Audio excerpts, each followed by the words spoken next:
orang ini berdusta atas nama Nabi Musa alaihissalam. Kenapa saya katakan dia itu berdusta? Karena dalam ayat yang dibacanya atau dalam terjemahnya tidak ada statement, redaksi, ataupun klaim atau pengakuan bahwa Nabi Musa alaihissalam meyakini Allah berada di atas langit atau bertempat di atas langit. Tidak ada ayatnya. Kalau memang ada, silahkan Pak Ustadz tunjukkan ayatnya yang menyatakan bahwa Nabi Musa mengakui Allah berada di atas langit. Justru kalau kita lihat atau kalau kita telaah dalam Al-Qur'annya, Nabi Musa tidak mengatakan Allah berada di atas langit. Dalam surah sebelumnya ada sebuah redaksi yang menyatakan bahwa Nabi Musa mengakui Allah memelihara langit dan bumi. Silakan cek ayatnya ini. Qala laqad alimta ma anzala haula'i illa rabbus samawati wal ardi basaira wa inni la adhunnuka ya fir'aunu mathbura. Jadi ketika Nabi Musa dituduh oleh Fir'aun sebagai tukang sihir, lalu Nabi Musa memberikan jawaban. Laqad alimta, sesungguhnya kamu wahai Fir'aun telah mengetahui ma anzala haula'i, tiada yang menurunkan mukjizat-mukjizat itu illa rabbus samawati wal ardi basaira, kecuali Tuhan yang memelihara langit dan bumi sebagai bukti-bukti yang nyata. Ini adalah keyakinan Nabi Musa alaihissalam. Bahasanya illa rabbus samawati wal ardi, Tuhan yang memelihara langit dan bumi, bukan Tuhan yang ada di atas langit. Jadi kalau Anda mengatakan Nabi Musa punya keyakinan bahwa Allah itu berada di atas langit, Anda itu berdusta atas nama Nabi Musa alaihissalam. Segera bertobat Pak Ustadz. Kemudian yang kedua, apakah benar dalam redaksi wa inni la'adhunnuhu kadziba, Fir'aun itu mendustakan keyakinan Nabi Musa terkait dengan lokasi Allah itu apakah berada di atas langit ataukah tidak? Ternyata bukan itu persoalan yang didustakan oleh Fir'aun. Kalau tidak percaya, saya kasih referensinya. Pertama, dalam tafsir Al-Qur'anil Azim atau tafsir Ibnu Katsir disebutkan fa'attali'a ila ilahi Musa wa inni la'adhunnuhu kadziba wa hadza min kufrihi wa tamarrudihi. Ungkapan ini menegaskan bahwa Fir'aun itu adalah orang kafir dan Fir'aun itu benar-benar orang yang mokong. Annahu kadzdzaba Musa, Fir'aun mendustakan baginda Nabi Musa fi annallaha azza wa jal arsalahu ilaihi, bahwa Allah telah mengutus Musa kepada Fir'aun. Jadi yang didustakan oleh Fir'aun itu bukan persoalan lokasi Allah, bukan. Tapi yang didustakan oleh Fir'aun itu adalah kedudukan Nabi Musa sebagai seorang Rasul. Ini Pak ya. Sebenarnya akidah Fir'aun itu bagaimana? Apakah Fir'aun meyakini Allah itu berada di atas langit? Nah, silakan disimak lagi. Dalam At-Tafsirul Munir fil Aqidah wa Syariah wal Manhaj dikatakan warrajih anna fir'aunah kana minad dahriyah, bahwa Fir'aun itu termasuk kelompok dahriyah, artinya orang-orang yang menolak keberadaan Allah Subhanahu wa taala. Wa gharduhu, sedangkan tujuan Fir'aun min hadzal kalam, dari ucapan wa inni la'adunnuhu kadziba. Kenapa Fir'aun mengatakan wa inni la'adunnuhu kadziba? Tujuannya adalah iradu syubhatin, yaitu menebar syubhat. Tusgilun nasah fi naf'il ilah al-khaliq as-sani, untuk mengaburkan keyakinan seseorang agar mereka meniadakan Allah sebagai sang pencipta. Wa ka'annahu yaqul, dan ungkapan Fir'aun tadi itu sebagaimana ungkapan seperti ini. Jadi logikanya itu begini, logika Fir'aun itu. Lau kana ilahu Musa mawjudan, jika Tuhannya Musa itu ada, lakana lahu mahallun, tentu Tuhannya Musa itu memiliki tempat. Nah ini, kira-kira selama ini yang meyakini Allah bertempat itu siapa? Kalau di sini jelas Fir'aun meyakini Allah bertempat. Kalau memang Allah itu ada, kalau ada pasti bertempat. Itu keyakinan Fir'aun. Yang mengikuti keyakinan Fir'aun siapa? Ya Wahabi Pak, Anda. Wa mahalluhu, sedangkan tempat Allah immal ardu wa immas sa'ah, bisa jadi tempatnya di bumi atau tempatnya di langit. Wa idza lam narahu fil ardi, jika kami tidak melihat Tuhannya Musa ada di bumi, fa huwa fis sama, maka berarti Tuhannya Musa itu ada di atas langit. Ini perhatikan. Jadi yang meyakini Tuhannya Musa ada di atas langit itu adalah Fir'aun, itu adalah logikanya Fir'aun, dan sekarang dipakai oleh Wahabi. Jadi harus tobat ya. Jadi kalau Anda ingin mereaksi, ya Anda harus pakai referensi, jangan pakai otak Anda sendiri. Jadi Nabi Musa alaihissalam tidak pernah meyakini Allah berada di atas langit ataupun Allah bertempat di atas langit. Tidak ada. Justru Nabi Musa mengatakan, Rabbus samawati wal ardi, Tuhan yang memelihara langit dan bumi. Dan yang punya pikiran Allah itu, Tuhannya Nabi Musa itu ada di atas langit adalah Fir'aun. Teman-teman, kita bahas video tadi. Sebenarnya mas-mas ini kan bukan pengikut madhab Syafi'i. Dia itu biasanya bicara kembali kepada Al-Quran dan Sunnah. Tapi kembali kepada Al-Quran dan Sunnah bukan mengikuti pemahaman ulama yang muktabar, tapi justru mengikuti pemahaman Salafi Wahabi. Mengikuti pemahaman ulama modern, bukan mengikuti pemahaman ulama salaf. Apalagi dia sering berbicara tentang menghadiahkan pahala bacaan Al-Quran untuk si mayit. Dia membicarakan khilafiyah dalam madhab Syafi'i. Tapi dia itu tidak tahu arah khilafiyahnya itu bagaimana. Kemudian dalam khilafiyah itu di satu momentum itu ada titik temu. Dan dia itu tidak tahu arah khilafiyahnya kemana, kemudian ada titik temunya itu di mana. Ya karena memang dia itu tidak membaca buku-buku yang muktabar dalam madhab Syafi'i. Buku-buku yang otoritatif dalam madhab Syafi'i. Jadi dia itu ya hanya sekedar membaca penggalan-penggalannya kemudian disimpulkan sendiri. Nah ini yang dimaksud oleh hadis idza wusidal amru ila ghairi ahlihi fantadhiris sa'ah. Ketika suatu urusan diserahkan kepada orang yang bukan ahlinya, dibicarakan oleh orang yang bukan bidangnya, maka tunggulah kehancurannya. Akhirnya khazanah keilmuan itu akan menjadi semrawut ketika dibahas oleh orang-orang yang tidak memiliki kompetensi, tidak bidang dalam pembahasan madhab Syafi'i ataupun bahkan dalam madhab yang lain. Oke, sekarang langsung saya akan tanggapi. Memang benar dalam syarah Sahih Muslim, Imam Nawawi itu mengatakan pendapat yang masyhur dalam madhab Syafi'i menyatakan bahwa pahala bacaan Al-Quran itu tidak sampai kepada mayit. Menurut pendapat yang masyhur. Meskipun sebagian ashab Syafi'i menyatakan sampai. Ini dalam internal madhab Syafi'i, ini ada dua pendapat. Yang masyhur menyatakan tidak sampai. Nah, yang dimaksud dengan pendapat masyhur yang tidak sampai ini bagaimana? Nah, ini adalah pertanyaannya. Apakah mutlak ataukah tidak? Nah, ini dijelaskan oleh ulama Syafi'iyah. Salah satunya dalam kitab ini, dalam kitab Fathul Wahhab, karya Syekhul Islam Zakaria Al-Ansori. Beliau menjelaskan maksud dari pendapat masyhur dalam madhab Syafi'i yang menyatakan pahala bacaan Al-Quran tidak sampai kepada si mayit, ini adalah wa ma qalahu min masyhuril madhabi mahmulun. Maksudnya adalah alama idza qara'ah la bihadratil mayyit wa lam yanwi thawaba qiraatihi lahu. Yang tidak sampai itu jika membaca Al-Quran tidak di sisi si mayit, tidak di samping kuburannya, serta tidak meniatkan pahala bacaannya untuk si mayit. Jadi kalau membacanya tidak di sisi kuburan, serta tidak diniatkan pahala bacaannya untuk si mayit, maka tidak sampai. Ini yang dimaksud dengan pendapat yang masyhur. Au nawahu walam yad'u. Atau orang yang membaca itu meniatkan, namun dia itu tidak berdoa setelahnya. Jadi dia itu membaca tidak di sisi kuburannya. Contoh membaca di rumahnya. Dia niatkan pahala bacaan Al-Quran untuk si mayit.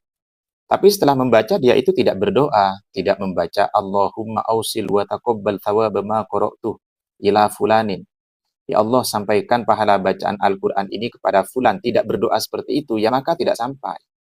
Jadi ini yang dimaksud dengan qaul masyhur. Nah sebaliknya, jika membaca di sisi kuburan, kemudian pahala bacaan Al-Quran diniatkan untuk si mayit, maka sampai. Atau dia itu meniatkan pahala bacaan untuk si mayit, dan setelah itu dia berdoa. Ya Allah, saya mohon sampaikan pahala bacaan Al-Quran ini kepada si mayit. Maka sampai. Jadi ini Pak ya. Jadi sekali lagi, yang dimaksud dengan qaul masyhur, ini ada dua hal. Jadi yang pertama, idza qur'ala bihadratil mayyit wa lam yanwi thawaba qiraatihi lahu au nawahu wa lam yad'u. Oke, nih sudah selesai. Di dalam kitab karya Imam Syafi'i sendiri, ini saya baca, Fa'idha jaza ayyud'a lil akhi hayyan, jaza ayyud'a lahu maitan. Ketika seseorang boleh mendoakan saudaranya yang masih hidup, maka juga boleh mendoakan saudaranya yang sudah meninggal. Walahiqahu insyaallahu ta'ala barakatu dzalik. Dan berkah atau kebaikan atau kandungan doa tersebut akan sampai kepada orang yang sudah meninggal. Ma'annallaha azza dzikruhu wasi'un la ayyuwafiyal hayya ajrahu. Allah Subhanahu wa taala maha luas untuk memenuhi pahalanya untuk orang-orang yang masih hidup. Wa yudkhila 'alal mayyit manfaatahu, dan Allah juga maha luas, maha mampu untuk menjadikan atau memasukkan atau menyampaikan manfaat daripada doa itu kepada si mayit. Jadi kalau misalkan ada orang baca Al-Quran kemudian dia berdoa, ya Allah sampaikan pahala bacaan ini kepada si mayit. Kandungan doanya apa? Kandungan doanya adalah ihda'u thawab. Kalau versi kitab karya Imam Asy-Syafi'i ini, maka pahala bacaan Al-Quran itu sampai. Lalu terakhir, ini dalam kitab Ta'liq Tanwirul Qulub dikatakan, ammal ladzina tamassaku bi adami wusuli thawabil qiraati. Adapun ulama yang berpegang teguh dengan pendapat yang menyatakan pahala bacaan Al-Qur'an tidak sampai kepada si mayit, fa innahum sarrahu. Mereka menyatakan bi annal qari idza da'a ba'da qiraatihi bi isali thawabi halil mayyit fa innahu yasiluhu bila khilafin. Jika orang yang membaca Al-Qur'an setelah itu dia berdoa agar pahala bacaan Al-Qur'annya sampai kepada si mayit, maka pahala itu sampai bila khilafin, ini sudah tidak ada perselisihan lagi. Artinya ini sudah muttafaq, ulama sepakat pahala bacaan Al-Qur'an itu sampai ketika dikemas dalam doa. Alasannya li'annaha takunu hina idin min qabilid du'a, karena pahala bacaan Al-Qur'an tadi ketika dimasukkan dalam doa ataupun disampaikan melalui doa, maka itu merupakan bagian daripada doa al-mujma' ala wusulihi, yang disepakati akan sampainya. Jadi begitu Pak, ya. Siaran sunnah mencomot ceramahnya Ustadz Abdus Somad. Ustadz Abdus Somad membacakan hadis tentang keutamaan membaca surat Yasin di malam hari. Ustadz Abdus Somad menjelaskan sanadnya, isnaduhu jayyidun. Tapi siaran sunnah malah menyilang merah video Ustadz Abdus Somad. Seakan-akan apa yang disampaikan Ustadz Abdus Somad itu salah, doif hadisnya. Dan itu jelas terlihat dari judulnya. Judulnya membantah syubhat UAS, semangat membela hadis doif tentang keutamaan membaca surat Yasin. Jadi di silang merah teman-teman, ternyata doif punya Ustadz Abdus Somad, padahal dijelaskan isnaduhu jayyidun. Nah, hadis yang kedua yang dibacakan oleh syekhnya itu yang di ACC, yang dijadikan bantahan untuk videonya Ustadz Abdus Somad. Padahal hadis yang dibawa oleh syekh itu tidak sama riwayatnya dengan apa yang disampaikan Ustadz Abdus Somad. Percaya tidak? Silakan disimak sendiri. Man qara'a Yasin fi lailatin, siapa yang baca Yasin pada suatu malam, asba'a maghfuran lah, besok subuh dosanya sudah diampunkan Allah. Apakah amalannya ini ada dalilnya? Bilang ada jadi. Amalanmu ada dalilnya. Mana dalilnya? Siapa yang baca Yasin pada suatu malam, baik itu setelah maghrib, setelah isya, tengah malam, atau menjelang subuh, subuhnya sudah diampunkan Allah SWT. Hadisnya ini sahih atau tak sahih Pak Ustaz? Isnaduhu jayyid, sanadnya jayyid. Setahu kami hadis itu hasan. Di bawah hasan, sahih. Di bawah hadis sahih. Di bawah sahih, hasan. Di bawah hasan, dhaif. Di bawah dhaif, maudhu. Isnaduhu jayyid, sanadnya jayyid. Jayyid ini apa? Antara hasan dan sahih. قال رحمه الله الحديث العشرون عن جندب بن عبد الله رضي الله تعالى عنه قال قال رسول الله صلى الله عليه وسلم من قرأ ياسين في ليلة ابتغاء وجه الله غفر له. أخرجه ابن حبان في صحيحه آخر الجزء والحمد لله وحده. ذكر المصنف رحمه الله الحديث العشرين وهو خاتمة تلك الأحاديث، وهو حديث جندب رضي الله عنه أنه قال قال رسول الله صلى الله عليه وسلم من قرأ ياسين في ليلة ابتغاء وجه الله غفر له، أخرجه ابن حبان في صحيحه وهو حديث ضعيف. Baik teman-teman, saya kira sudah jelas ya perbedaannya apa. Jadi perawinya ini tidak sama. Pertama yang dibaca Ustadz Abdus Somad ini riwayat sahabat Abu Hurairah. Man qara'a Yasin fi lailatin asbahah maghfuron lahu. Kemudian yang dibacakan oleh syekhnya itu riwayat Jundub bin Abdillah radhiyallahu an. Redaksinya man qara'a Yasin fi lailatin ibtigha wajhillahi azza wajal. Nah, redaksi yang pertama tidak ada. Redaksi yang kedua ada ibtigha wajhillahi azza wajal. Kemudian ghufira lahu. Ini menggunakan sigat fi'il. Ini menggunakan maghfuron lah ya.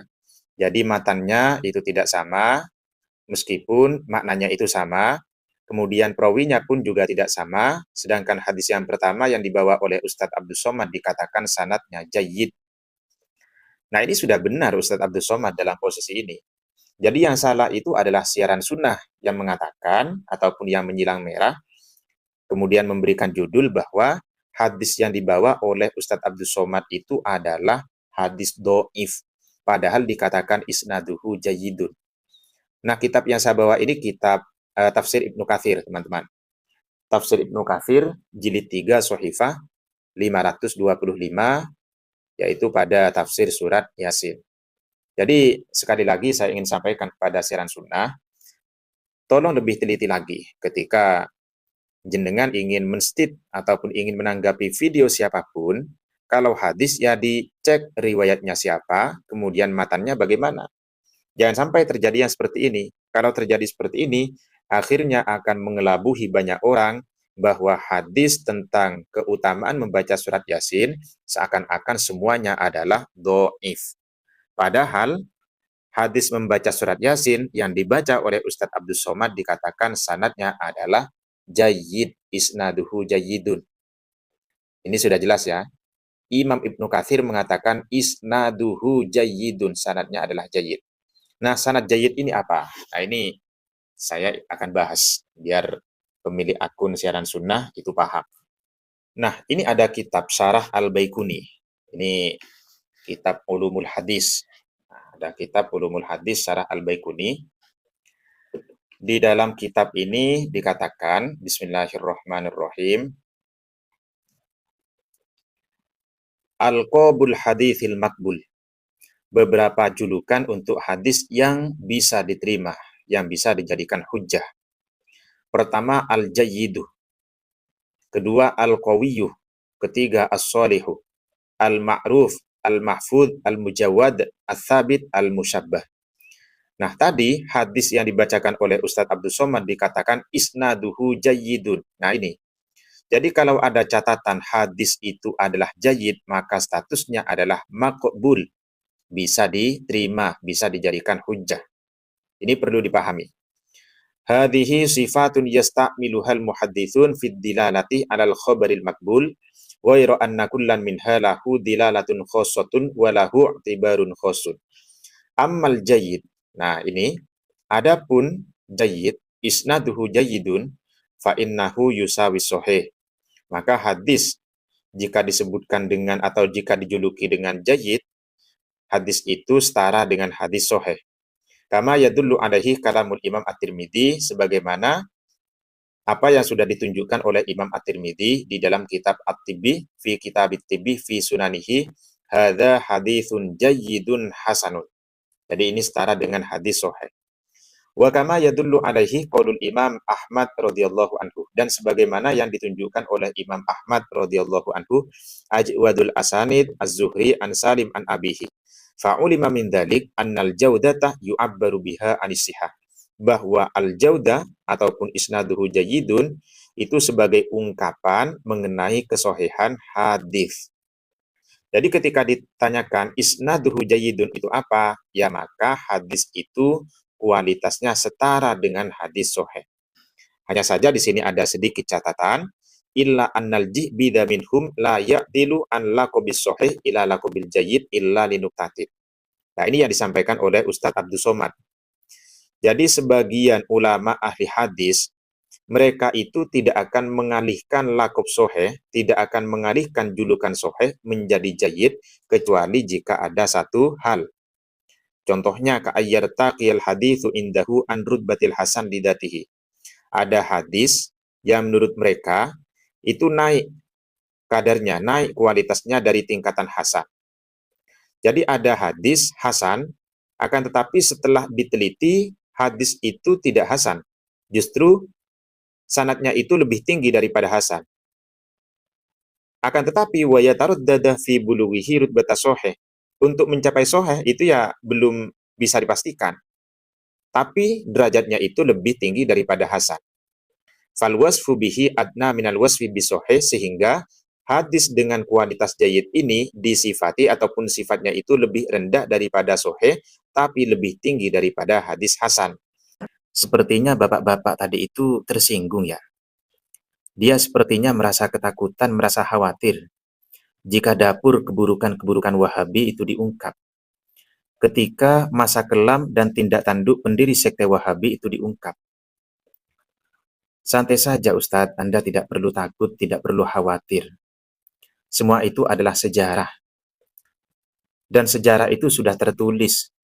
Bagaimana kekejaman Wahabi pada saat itu. Mereka menyerbu dan membantai ulama ahlus sunnah, bahkan orang-orang ahlus sunnah pada saat itu.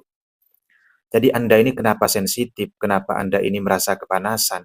Kenapa Anda sangat sibuk ingin membersihkan nama Syekh Muhammad bin Abdul Wahhab? Saya jadi curiga. Anda ini sebenarnya ahli sunnah atau Wahabi?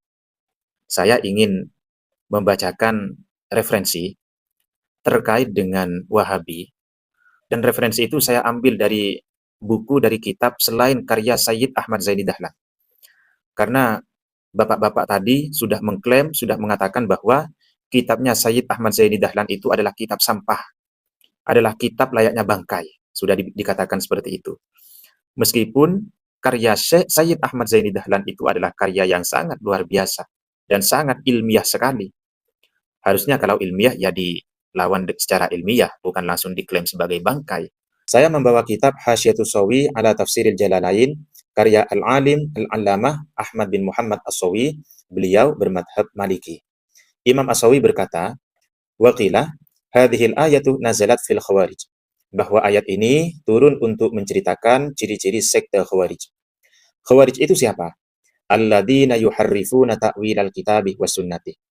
Khawarij itu adalah sekte yang memanipulasi, yang mendistorsi maksud dan pemahaman Al-Quran dan Sunnah. Mereka itu mendistorsi, memanipulasi penjelasan-penjelasan Al-Quran dan As-Sunnah. Wa yastahilluna bidzalik dima'al muslimin wa amwalahum. Sehingga dengan cara itu, mereka menghalalkan darah-darah umat Islam dan menghalalkan harta-harta mereka. Lima huwa musyahidun al-an fi nadhairihim. Dan sekarang, itu ada sekte yang serupa dengan Khawarij.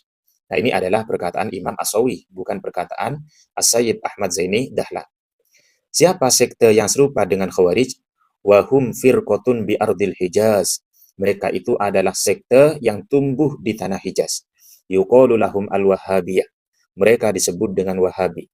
Yahsabuna annahum ala syai'. Kelompok Wahabi itu mengira bahwa dirinya di atas kebenaran. Mengira dirinya di atas pemahaman salaf. Mengira pemahamannya sudah sesuai dengan Al-Quran dan Sunnah. Ala innahum humul kadibun. Ingat bahwa mereka itu adalah orang-orang yang berdusta. Nah, ini yang pertama. Sekarang yang kedua. Dalam kitab Raddul Mukhtar ala Durril Mukhtar, karya Al-Alim Al-Allamah Ibnu Abidin, beliau bermadhab Hanafi, mengatakan, kama waqa'a fi zamanina fi ittiba'i Muhammad bin Abdul Wahhab. Sebagaimana sekte yang muncul pada saat ini, mereka pengikut Muhammad bin Abdul Wahhab. Alladzina kharaju min Najdin. Mereka itu tumbuh di kota Najd. Wa taghallabu 'alal haramain. Lalu mereka menyerang ataupun menguasai dua kota suci Islam, yaitu Mekah dan Madinah. Mereka merebut tanah haram dengan cara politik, bukan dengan cara yang diinginkan oleh umat Islam. Wa kanu yantahiluna madhhabal Hanabilah. Mereka menisbahkan dirinya sebagai pengikut madhab Hambali. lakinnahum i'taqadu annahum humul muslimun. Akan tetapi mereka meyakini bahwa diri mereka saja yang Islam. Wa anna man khalafa i'tiqadahum musyrikun, dan orang-orang yang menyelisihi akidah mereka, mereka sebut sebagai orang musyrik. Nah, ini adalah ungkapan Imam Ibnu Abidin. Kira-kira ini fitnah ataukah bukan? Nanti kita bahas. Wa abahu bidzalik qatla ahli sunnah wa qatla ulamaihim. Lalu mereka, sekte Wahabi, itu memperbolehkan untuk membunuh masyarakat ahlu sunnah dan bahkan membunuh ulama-ulamanya. Oke, sekarang referensi yang ketiga dalam kitab Hawashi Syarwani, Al-Imam Al-Alim Al-Allamah Asy-Syaikh Abdul Hamid Asy-Syarwani Asy-Syafi'i, beliau bermadhab Syafi'i, mengatakan wal munazi' ila akhirih huwa Ibnu Taimiyah wa man tabi'ahu minal firqatid dhallah, dan para pengikut Syekh Ibnu Taimiyah yang merupakan kelompok yang tersesat. Al-masyhur fi zamanina bil Wahhabiyah, yang sudah masyhur pada saat ini dengan nama Wahabi. Nah, ini adalah referensi yang ketiga. Nah, sekarang kita cek, apakah para ulama itu memfitnah? Nah, ini teman-teman pertanyaan besarnya. Sekarang saya ingin tunjukkan sedikit data terkait dengan bagaimana sekte Wahabi di awal-awal kemunculannya. Pertama, saya membawa kitab Tarikh Najd yang ditulis oleh Syekh Husain Ibnu Ghanam. Beliau itu adalah murid dari Syekh Muhammad bin Abdul Wahhab. Dan sebelum masuk ke poinnya, saya ingin bacakan dalam kitab ini, di pendahuluannya disebutkan, fa mu'alliful kitab mu'asirun lil Imam Al-Muslih Asy-Syaikh Muhammad bin Abdul Wahhab rahimahullah, bahwa penulis kitab ini yaitu semasa ataupun hidup semasa dengan Syekh Muhammad bin Abdul Wahhab, wa kana min atba'ihi al-muqarrabina ilaih. Bahkan si penulis itu termasuk pengikut setia dan sangat dekat dengan sang syekh. Walidzalik kana ta'lifuhu hadzal kitab bi talabin minal imami nafsihi. Dan penulisan kitab ini atas dasar perintah dari Syekh Muhammad bin Abdul Wahhab. Jadi Tarikh Najd itu adalah permintaan Syekh Muhammad bin Abdul Wahhab untuk ditulis oleh muridnya. Ini dalam muqaddimah. Nah, sekarang kita masuk ke halaman 13. Di halaman 13 itu ada sebuah bab yang sangat mengherankan. Dikatakan, halul muslimin qubaila qiyami Syekh Muhammad bin Abdul Wahhab bid-dakwah. Kondisi umat Islam sebelum berdakwahnya Syekh Muhammad bin Abdul Wahhab. Dikatakan, kana aktsarul muslimin fi matla'il qurni tsani asyarah al-hijri qadir takasu fi syirki. Bahwa mayoritas umat Islam, mereka itu telah tenggelam dalam kesyirikan. Wartaddu ilal jahiliyati. Dan mereka murtad ke tradisi jahiliyah. Wantofa fi nufusihim nurul huda. Dan cahaya petunjuk telah redup dalam hati mereka. Ila akhirih. Nah, ini adalah klaim daripada kelompok Wahabi, teman-teman. Jadi, bagaimana busuknya mereka dalam menyampaikan ataupun dalam mengklaim orang-orang di luar sekte mereka. Nah, tadi dikatakan dalam kitab Raddul Mukhtar, wa anna man khalafa i'tiqadahum musyrikun. Nah, ini bukan fitnah, ini sudah ada datanya di dalam kitab ini. Fa'adalu ila ibadatil awliya wa sholihin amwatihim wa ahyaihim yastaghithuna bihim fin nawazil wal hawadith. Persoalannya karena istighatsah, karena tawassul, karena tabarruk, lalu kemudian diklaim syirik. Mereka itu umat Islam yang beristighatsah ataupun bertawassul itu diklaim menyembah para wali, diklaim menyembah orang-orang soleh. Padahal tawassul itu tidak menyembah. Istighatsah itu tidak menyembah. Orang-orang Islam itu tetap menyembahnya kepada Allah Subhanahu wa taala dan tidak mensyirikkan sama sekali. Bahkan banyak hadis yang menjelaskan tentang tawassul. Bagaimana baginda Nabi itu bertawassul. Itu ada hadisnya. Dan hadisnya hasan, ada sebagian ulama mengatakan sahih. Kemudian sebagian sahabat bertawassul dan tidak diingkari oleh sahabat yang lain. Sebagian sahabat bertabarruk dan bahkan beristighatsah melalui baginda Nabi yang sudah wafat. Itu tidak diingkari oleh sahabat yang lain. Kemudian ulama-ulama salaf, mereka bertawassul, beristighatsah, bahkan bertabarruk. Nah, karena persoalan ini, kemudian mereka diklaim sebagai orang-orang yang berada dalam kubangan kesyirikan dan kembali ke tradisi jahiliyah. Nah, persoalannya ini, teman-teman. Padahal tawasul itu sudah ada dalilnya. Kenapa mereka kok tutup mata untuk menerima dalil tawasul? Padahal dalilnya itu banyak yang sahih, banyak yang hasan. Itu. Jadi ini bukan fitnah, ini data yang berbicara.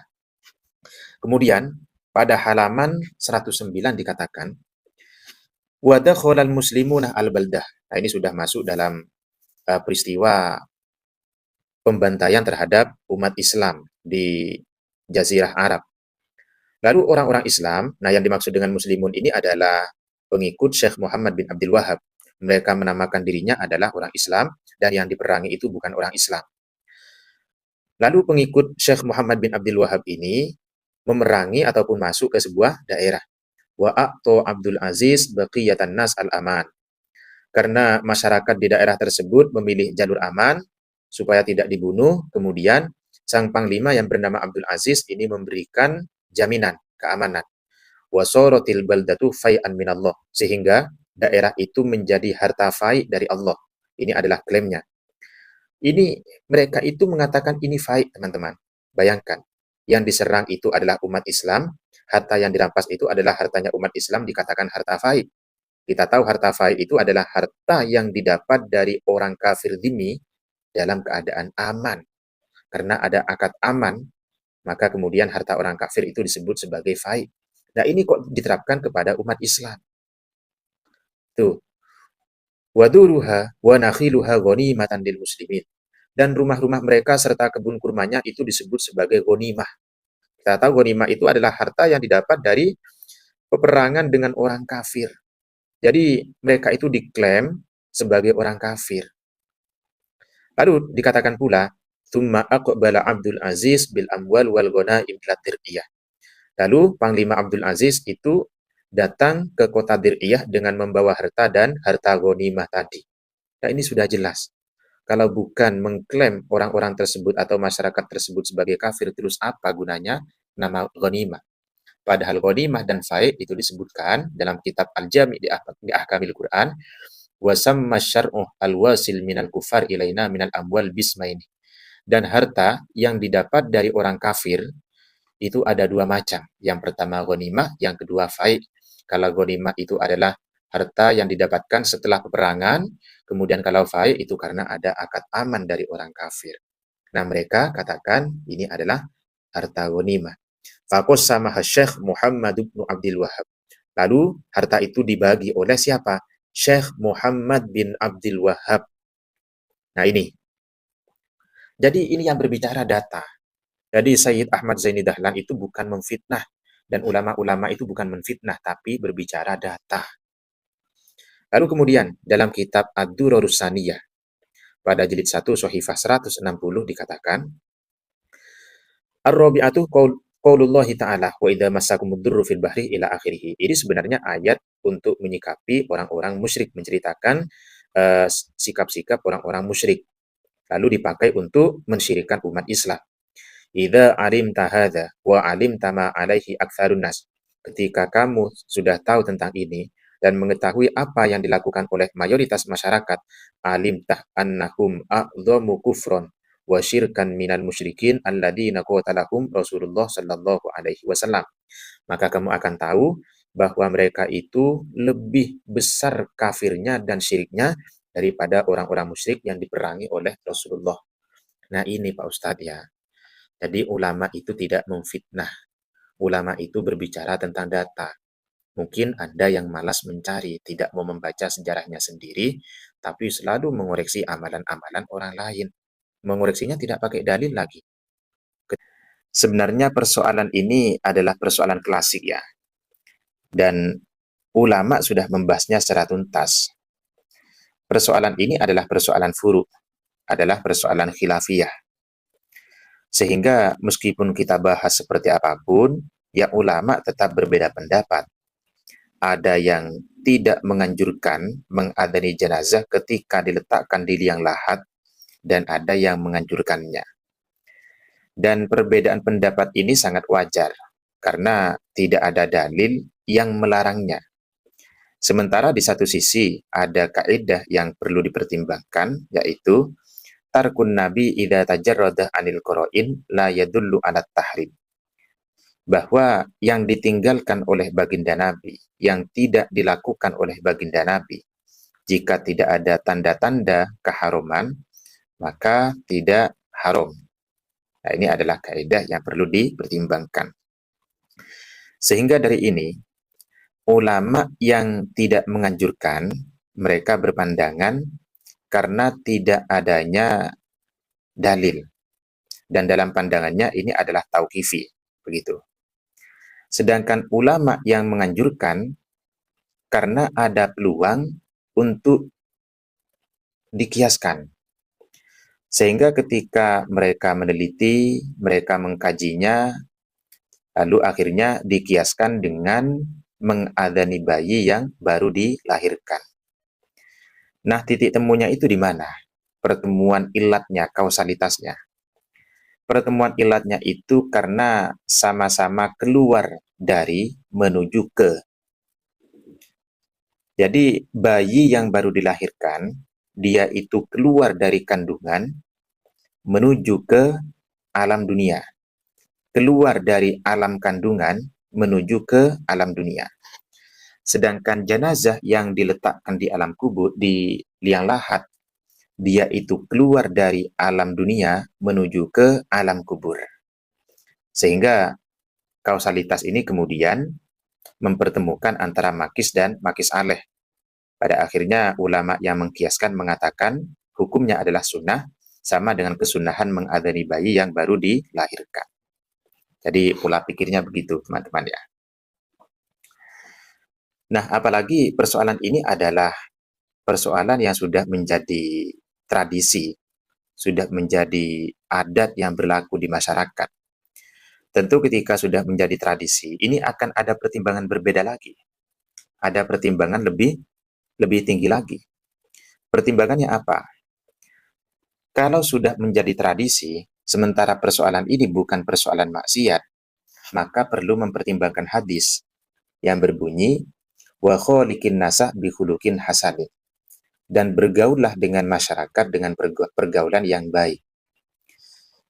Nah, menyikapi hadis ini, Sayyidina Ali pernah ditanya, wa qad su'ilah Amirul Mukminin Aliyun radhiyallahu anhu an dzalika aidan faqala.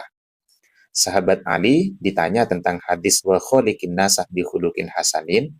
Lalu sahabat Ali menjawab, huwa faqatun nas fi kulli syai'in ma adal ma'asi. Yaitu beradaptasi ataupun mengikuti, menyesuaikan dengan tradisi masyarakat selama bukan tradisi yang maksiat. Nah, kalau maksiat tidak boleh.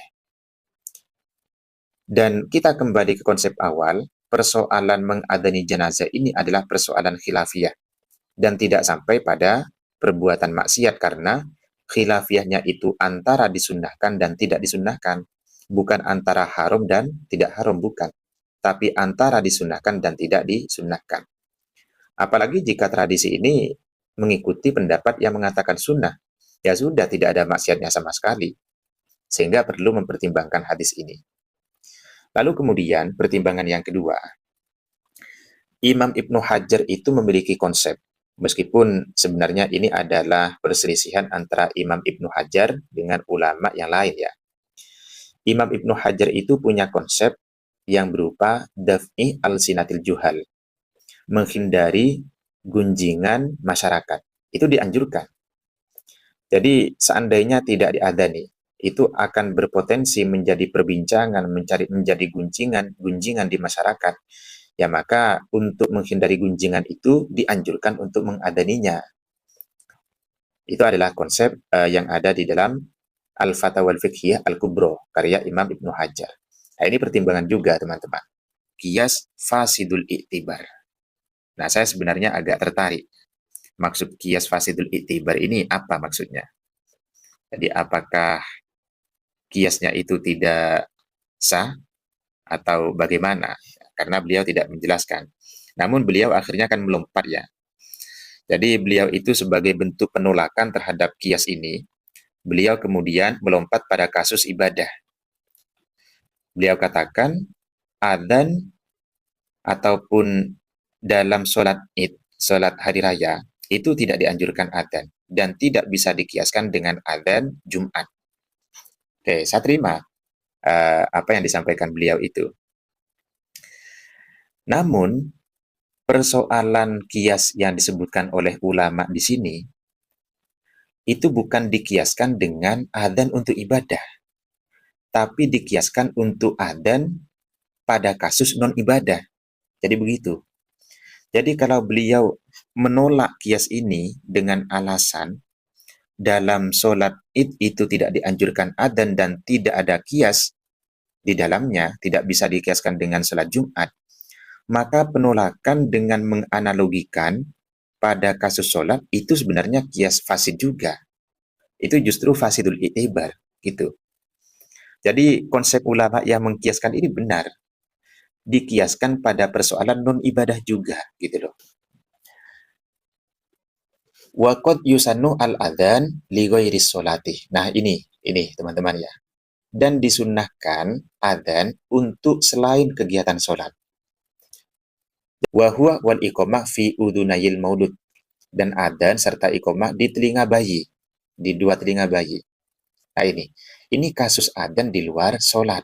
Jadi, inti dari video tadi adalah menghadiahkan pahala bacaan Al-Quran kepada orang yang sudah meninggal, itu bisa sampai ataukah tidak.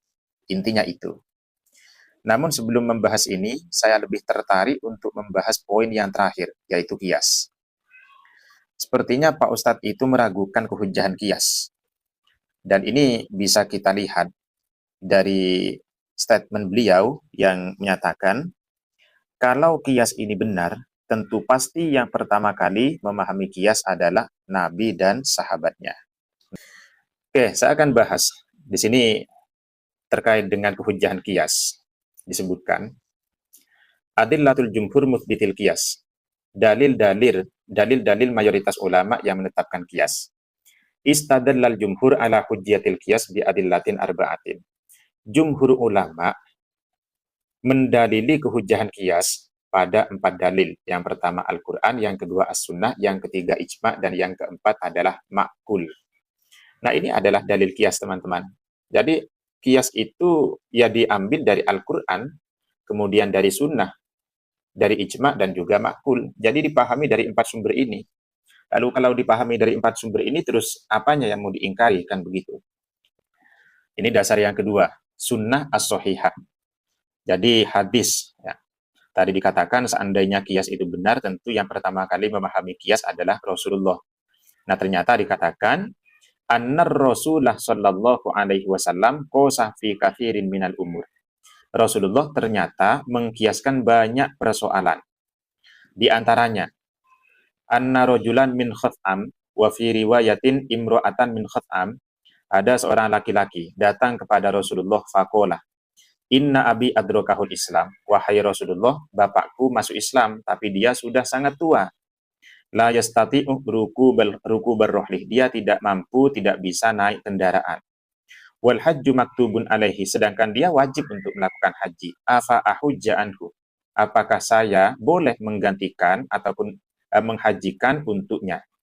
Lalu Rasulullah bertanya, anta akbaru waladihi. Apakah kamu anak tertua? Qala na'am, dia menjawab iya. Lalu Rasulullah bersabda, aro'aita laukana abik ala abika dainun faqadaitahu anhu akana yujzi'u dzalika anhu.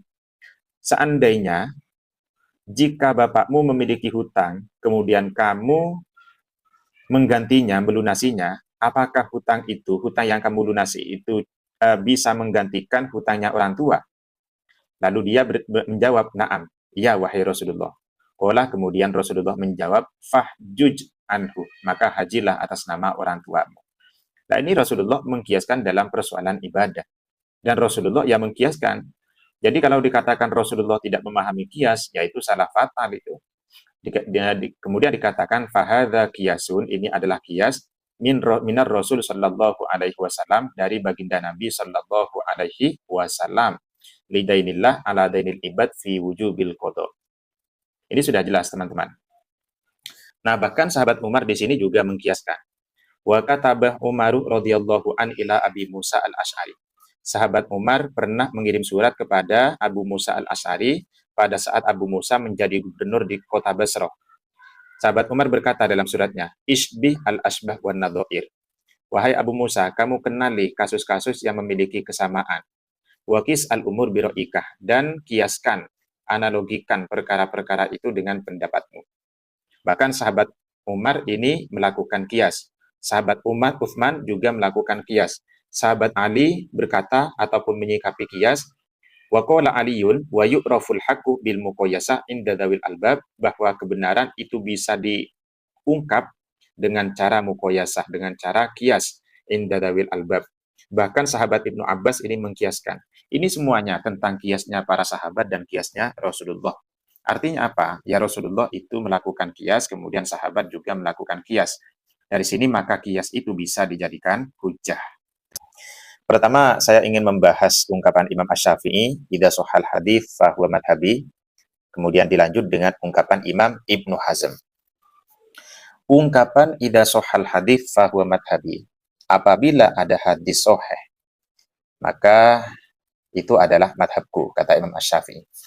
Sebenarnya ungkapan ini sangat wajar jika muncul dari Imam Asy-Syafi'i. Jadi bukan sesuatu yang aneh, bukan sesuatu yang baru. Sangat wajar. Kenapa saya katakan wajar? Karena hadis Nabi itu adalah salah satu sumber hukum Islam yang dijadikan pijakan dalam madhab Syafi'i. Yang dijadikan pijakan oleh Imam Asy-Syafi'i. Di sini dikatakan dalam kitab, saya bacakan sedikit ya, saya bacakan. Sebenarnya ini sudah maklum, sudah mafhum lah bagi orang-orang yang bermadhab Syafi'i. Tapi tidak salah jika saya bacakan. Bismillahirrahmanirrahim. Al-adillatul fiqhiyatu fi madhabis Syafi'iyah. Dalil-dalil fikih dalam madhab Syafi'i. Tanhasirul adillatul syar'iyatu allati i'tamada 'alaiha al-Imam Syafi'i fi arba'atin.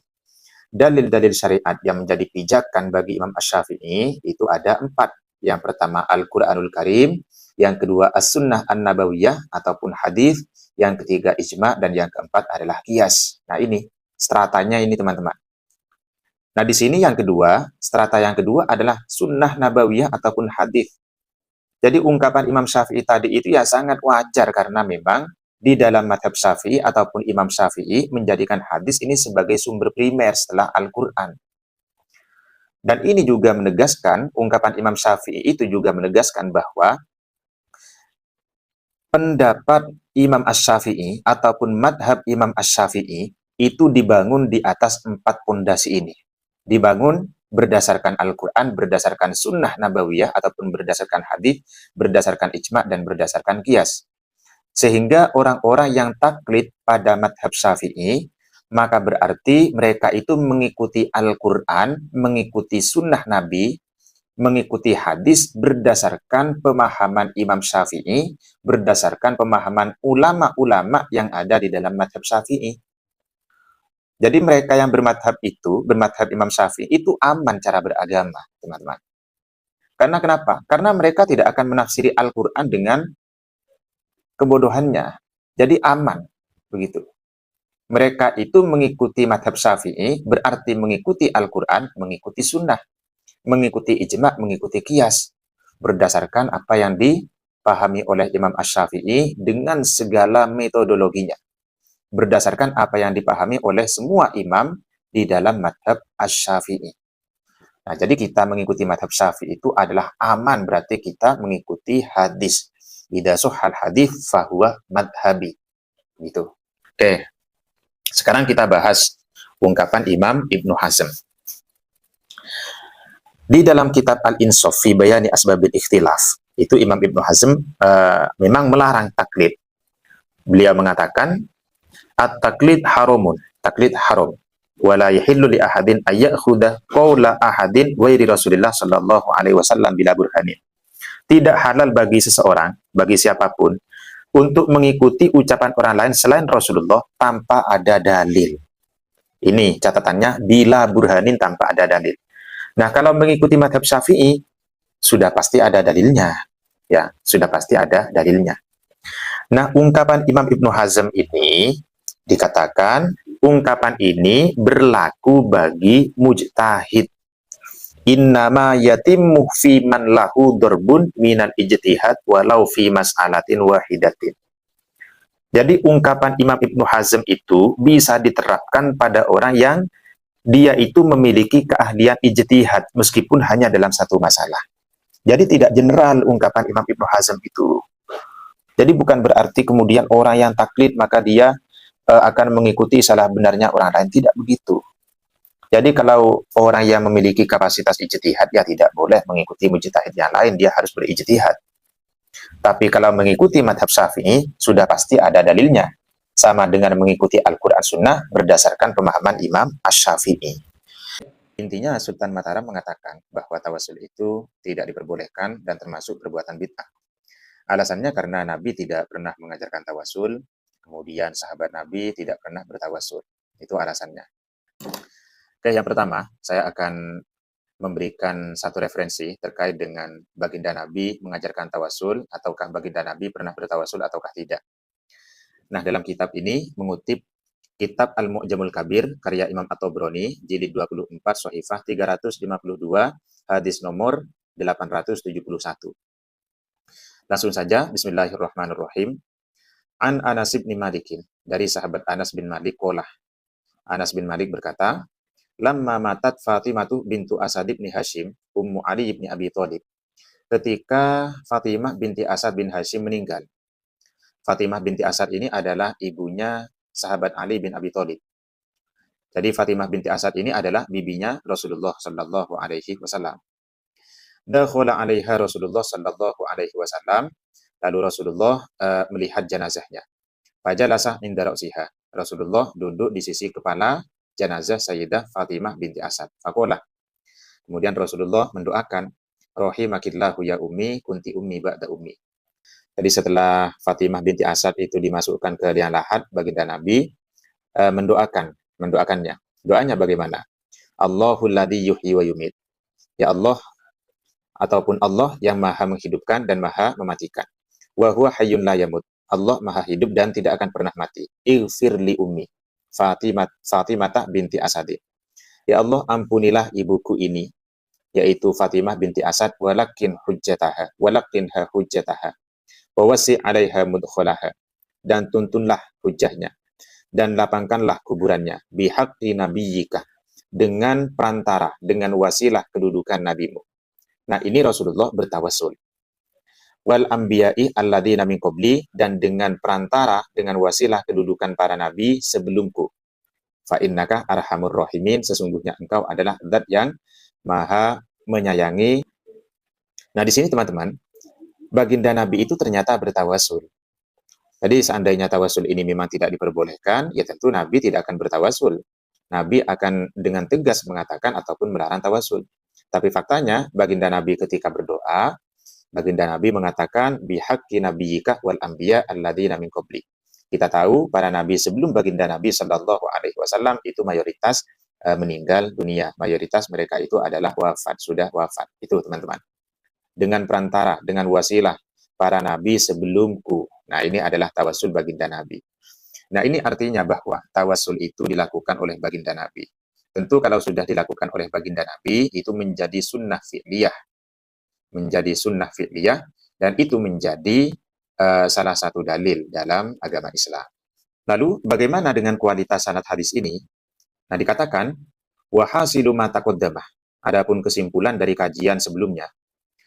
Artinya hadis tadi itu dikaji seluruh perawinya.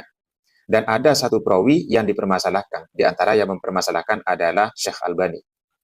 Lalu setelah dikaji, perawinya ditemukan anna Rawh bin Shalah sodukun. Ternyata ditemukan bahwa Rawh bin Shalah itu adalah sodukun. Adalah perawi yang sangat jujur. Wal haditsu hasanul isnadi, sedangkan hadisnya adalah hasan. Jadi sanad hadis ini adalah hasan, teman-teman. Nah, perhatikan di sini kuncinya adalah sodukun. Nanti saya akan bahas di akhir sesi. Jadi ketika ada perawi yang kemudian dipuji dengan kata-kata sodukun, bagaimana dengan kualitas hadis tersebut? Bisa dijadikan hujah ataukah tidak? Nanti akan saya bahas. Nah, selanjutnya terkait dengan tawasul ataupun istighosah melalui kuburan baginda Nabi yang sudah wafat, itu ternyata ada di dalam kitab Fathul Bari Syarah Sahih Bukhari. Tadi Sultan Mataram mengatakan punya Fathul Bari dan akan cari di situ. Ini saya tunjukkan. Redaksinya ini ya. Ini riwayat dari Ibnu Abi Syaibah dan Imam Ibnu Hajar Al-Asqalani di dalam kitab Fathul Bari mengatakan waqad shahah an Ibni Abi Syaibah. Bahasanya seperti itu, teman-teman. Karena saya sudah mengecek langsung di kitab Fathul Barinya.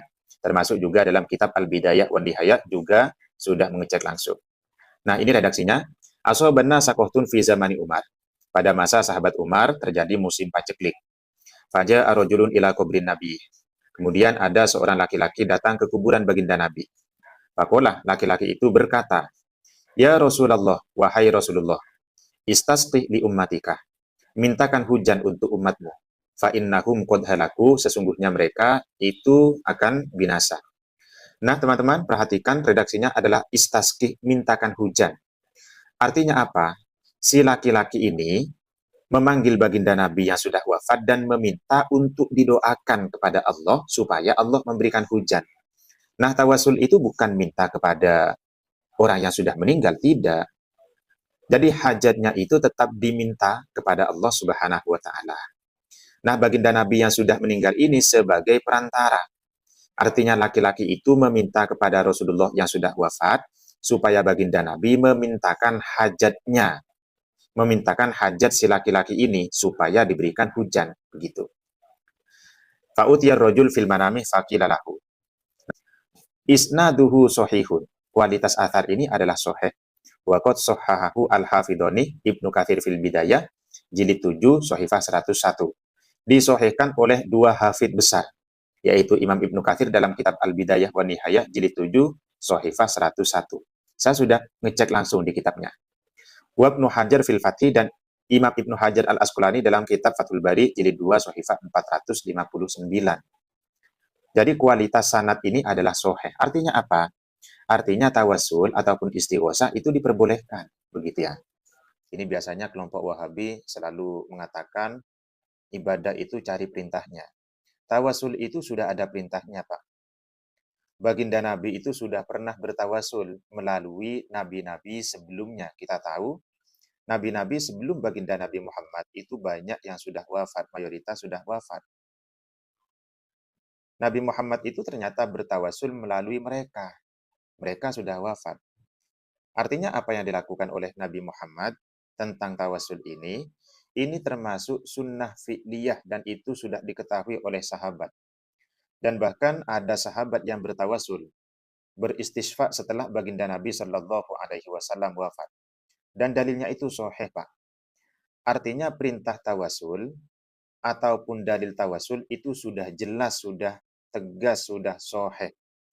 Nah, ketika Anda melarang tawasul, ya maka harus tampilkan mana larangannya untuk membantah perintah tersebut. Jadi begitu. Oke, karena tadi saya melihat video-videonya itu tidak ada hujah sama sekali.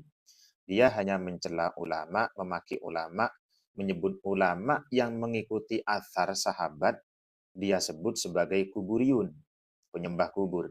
Dia caci sebagai ahli bid'ah. Dia katakan mencari pembenaran bukan kebenaran.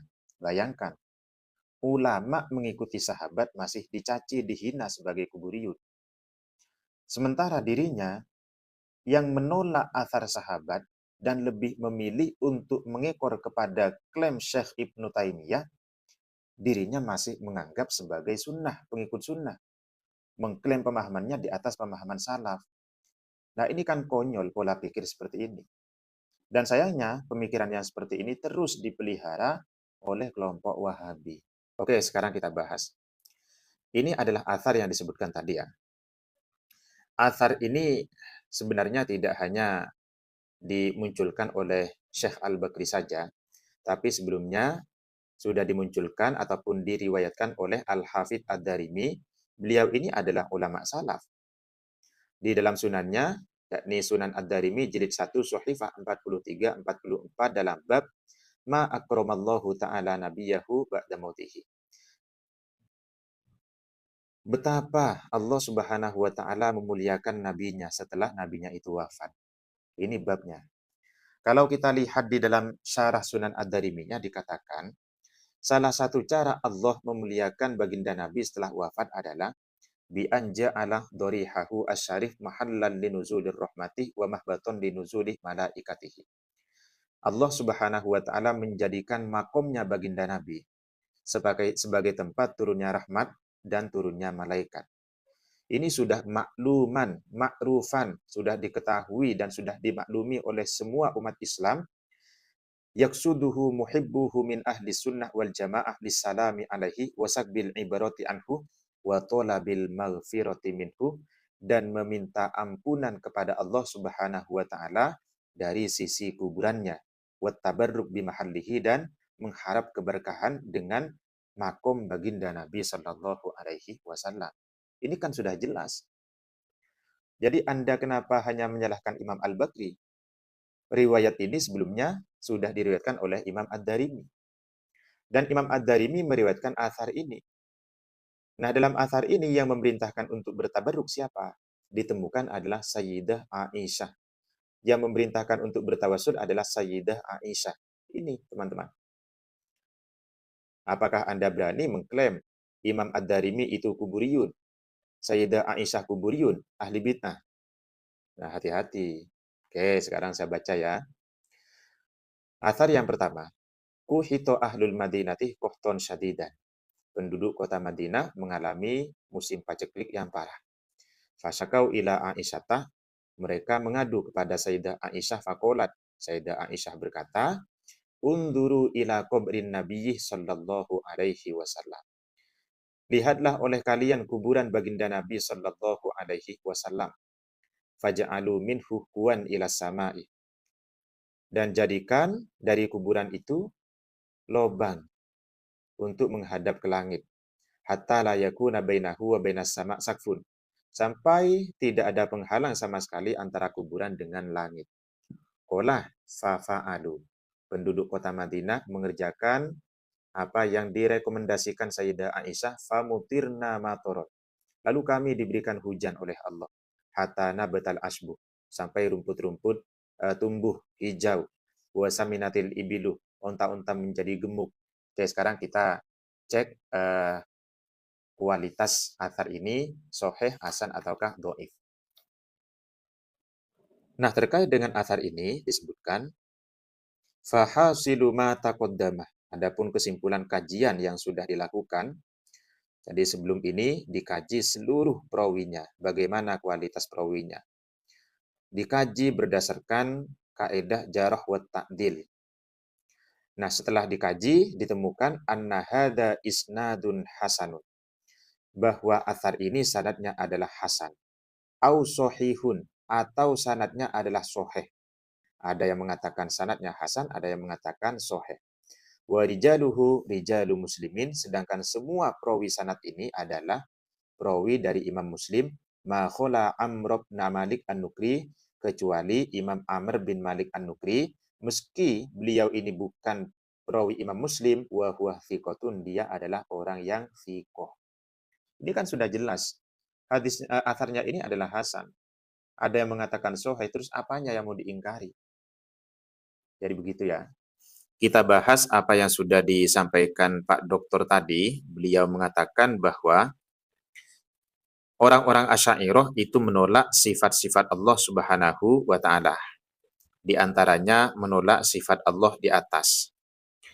Sebenarnya klaim ini tidak hanya muncul dari beliau saja, tapi juga dari beberapa pendakwah yang serupa dengan beliau, juga menuduh Asy'ariyah itu menolak sifat-sifat Allah. Nah, ini adalah klaim yang sangat berat, yang sangat buruk akibatnya. Karena kenapa? Karena secara tidak langsung, mereka itu mengeluarkan orang-orang Asy'ariyah dari agama Islam. Kenapa saya katakan demikian? Karena menolak sifat Allah itu, akibatnya adalah kufur. Jadi kalau ada orang menolak sifat wujudnya Allah, atau menolak sifat samaknya Allah, menolak sifat besarnya Allah, atau menolak sifat istiwa sebagaimana ayat Ar-Rahman 'alal arsyistawa, atau menolak sifat yad sebagaimana yadullah fawqa aydihim.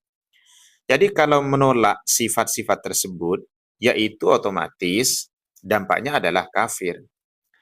Jadi jika Asy'ariyah diklaim menolak sifat-sifat Allah, ya secara tidak langsung sama saja dengan menuduh Asy'ariyah itu keluar dari agama Islam. Dan ini sangat berat akibatnya, teman-teman. Sangat buruk akibatnya.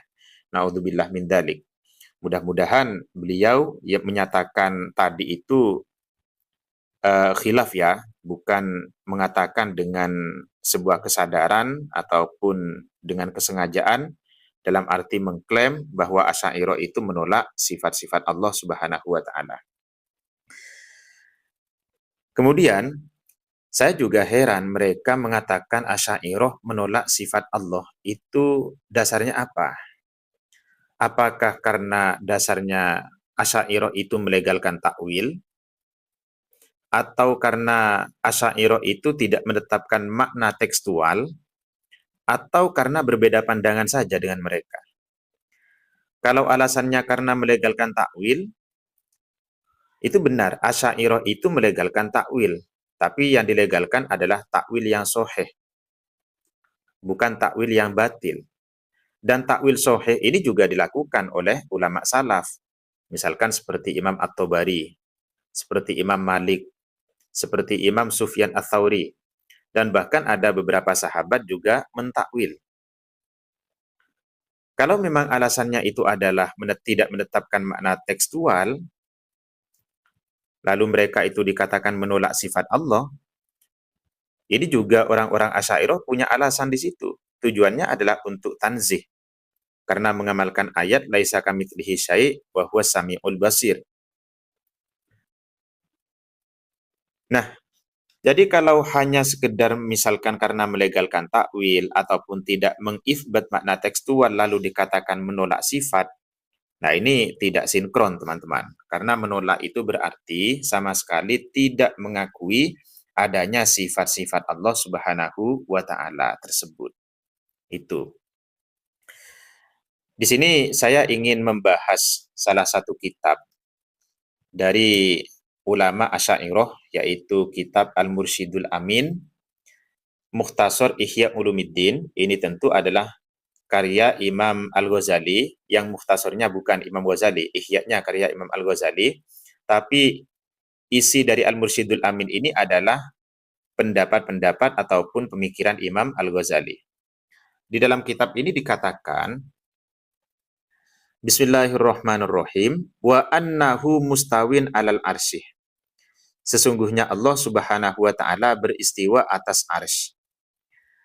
Kalau kita paham dengan redaksi Imam Al-Ghazali ini, maka Imam Al-Ghazali selaku salah satu pemuka ulama Asy'ariyah, beliau tidak menolak sifat istiwanya Allah. Justru beliau itu mengitsbat bahwa Allah itu beristiwa atas arsy. Alal wajhil ladzi qalahu wa bil ma'nal ladzi aradahu. Akan tetapi Imam Ghazali menetapkan sifat istiwanya Allah alal arsy itu berdasarkan informasi yang disampaikan oleh Al-Qur'an dan dengan makna yang dikehendaki oleh Allah Subhanahu wa taala. Nah, di sini Imam Ghazali itu tafwid. Jadi mengitsbat sifat Allah, tapi beliau itu tafwid makna. Apakah kemudian Imam Ghazali itu tidak tahu maknanya istiwa? Tahu. Hanya saja ketika istiwa itu disandarkan kepada Allah menjadi Ar-Rahman 'alal arsy istawa, maka di sini Imam Al-Ghazali tidak menentukan satu makna dari beberapa makna yang dimiliki oleh istiwa tersebut. Jadi Imam Ghazali menyerahkan makna seutuhnya kepada Allah Subhanahu wa taala. Dan di sini pula Imam Ghazali bukan taktil sifat ataupun taktil makna, tidak. Imam Ghazali tetap meyakini bahwa Ar-Rahman 'alal arsy istawa, istiwa itu ya punya makna, tapi beliau tidak menentukannya. Beliau justru menyerahkan makna itu kepada pemilik Al-Qur'an, kepada Allah Subhanahu wa taala. Dan ini adalah tafwid. Kita tahu tafwid itu adalah jalannya para salaf. Jadi Asy'ariyah itu sebenarnya tidak taktil. Asy'ariyah itu itsbat, menetapkan sifat Allah, menerima sifat Allah, mengimaninya, serta menyerahkan makna kepada Allah Subhanahu wa taala. Jadi itsbat sekaligus tafwid. istiwaan munazzahan anil mumasati, di mana istiwanya Allah Subhanahu wa taala itu suci dari bersentuhan, wal istiqrar dan menetap ataupun bertempat, wat tamakun, wal hulul, wal intiqal dan berpindah. Yang dinafikan itu adalah ketika Allah disifati dengan sifat makhluk, misalkan Allah itu bertempat, itu yang dinafikan. Dikatakan Allah itu menetap di atas arsy, bersentuhan, duduk ataupun semacamnya, itu yang dinafikan. Karena kenapa? Karena ketika ditetapkan makna dengan makna ini, mumasah ataupun istiqrar ataupun tamakun atau hulul wal intiqal, dalam arti menetapkan tempat bagi Allah Subhanahu wa taala, maka di situ tidak mentanzih Allah Subhanahu wa taala, justru menyerupakan Allah dengan makhluk, dan ini menyalahi Al-Qur'an, laisa kamitslihi syai'. La yahmiluhul arsy. Allah tidak dipikul oleh arsy atau tidak diliputi oleh arsy. Balil arsy wa hamalathu mahmuluna bilutfi qudratihi. Jadi ini teman-teman ya. Jadi Asy'ariyah itu sekali lagi bukan menolak sifat dan juga bukan mengosongkan makna. Sifat Allah itu diimani, bahwa Allah beristiwa atas arsy-Nya kama qala, sebagaimana yang diinformasikan oleh Allah. Akan tetapi makna yang dimiliki daripada ayat tersebut itu diserahkan sepenuhnya kepada Allah, jadi juga tidak taktil makna. Ini saya bawa kitab I'anatut Thalibin pada jilid 3 Shahifah 255. Saya baca hadisnya. Bismillahirrahmanirrahim. Idza matal muslimu in qata'a amaluhu illa min thalathin. Ketika orang Islam meninggal, maka amalnya terputus kecuali 3 perkara.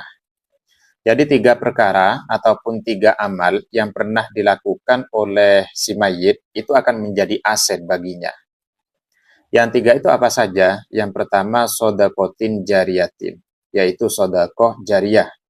Sedekah yang manfaatnya terus mengalir sehingga menghasilkan pahala yang terus mengalir kepada si mayit. Ini aset yang pertama.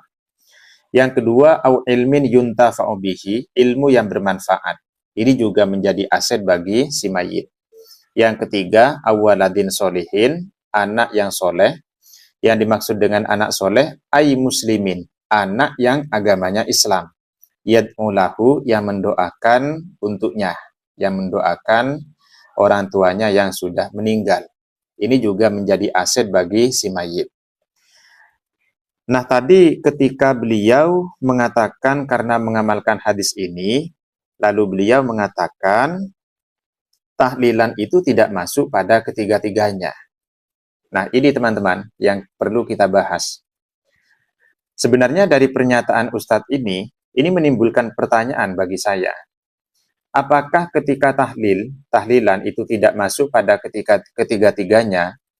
Kalau misalkan ada orang lain mendoakan orang yang sudah meninggal, apakah doanya itu tidak bermanfaat untuk si mayit? Apakah doa yang bermanfaat untuk si mayit itu khusus pada anaknya saja? Khusus pada waladin soleh? Kalau bukan anaknya yang mendoakan lantas tidak bermanfaat, alias doanya itu sia-sia? Ini pertanyaan. Karena dia mengatakan tahlilan tidak masuk pada ketiganya ini.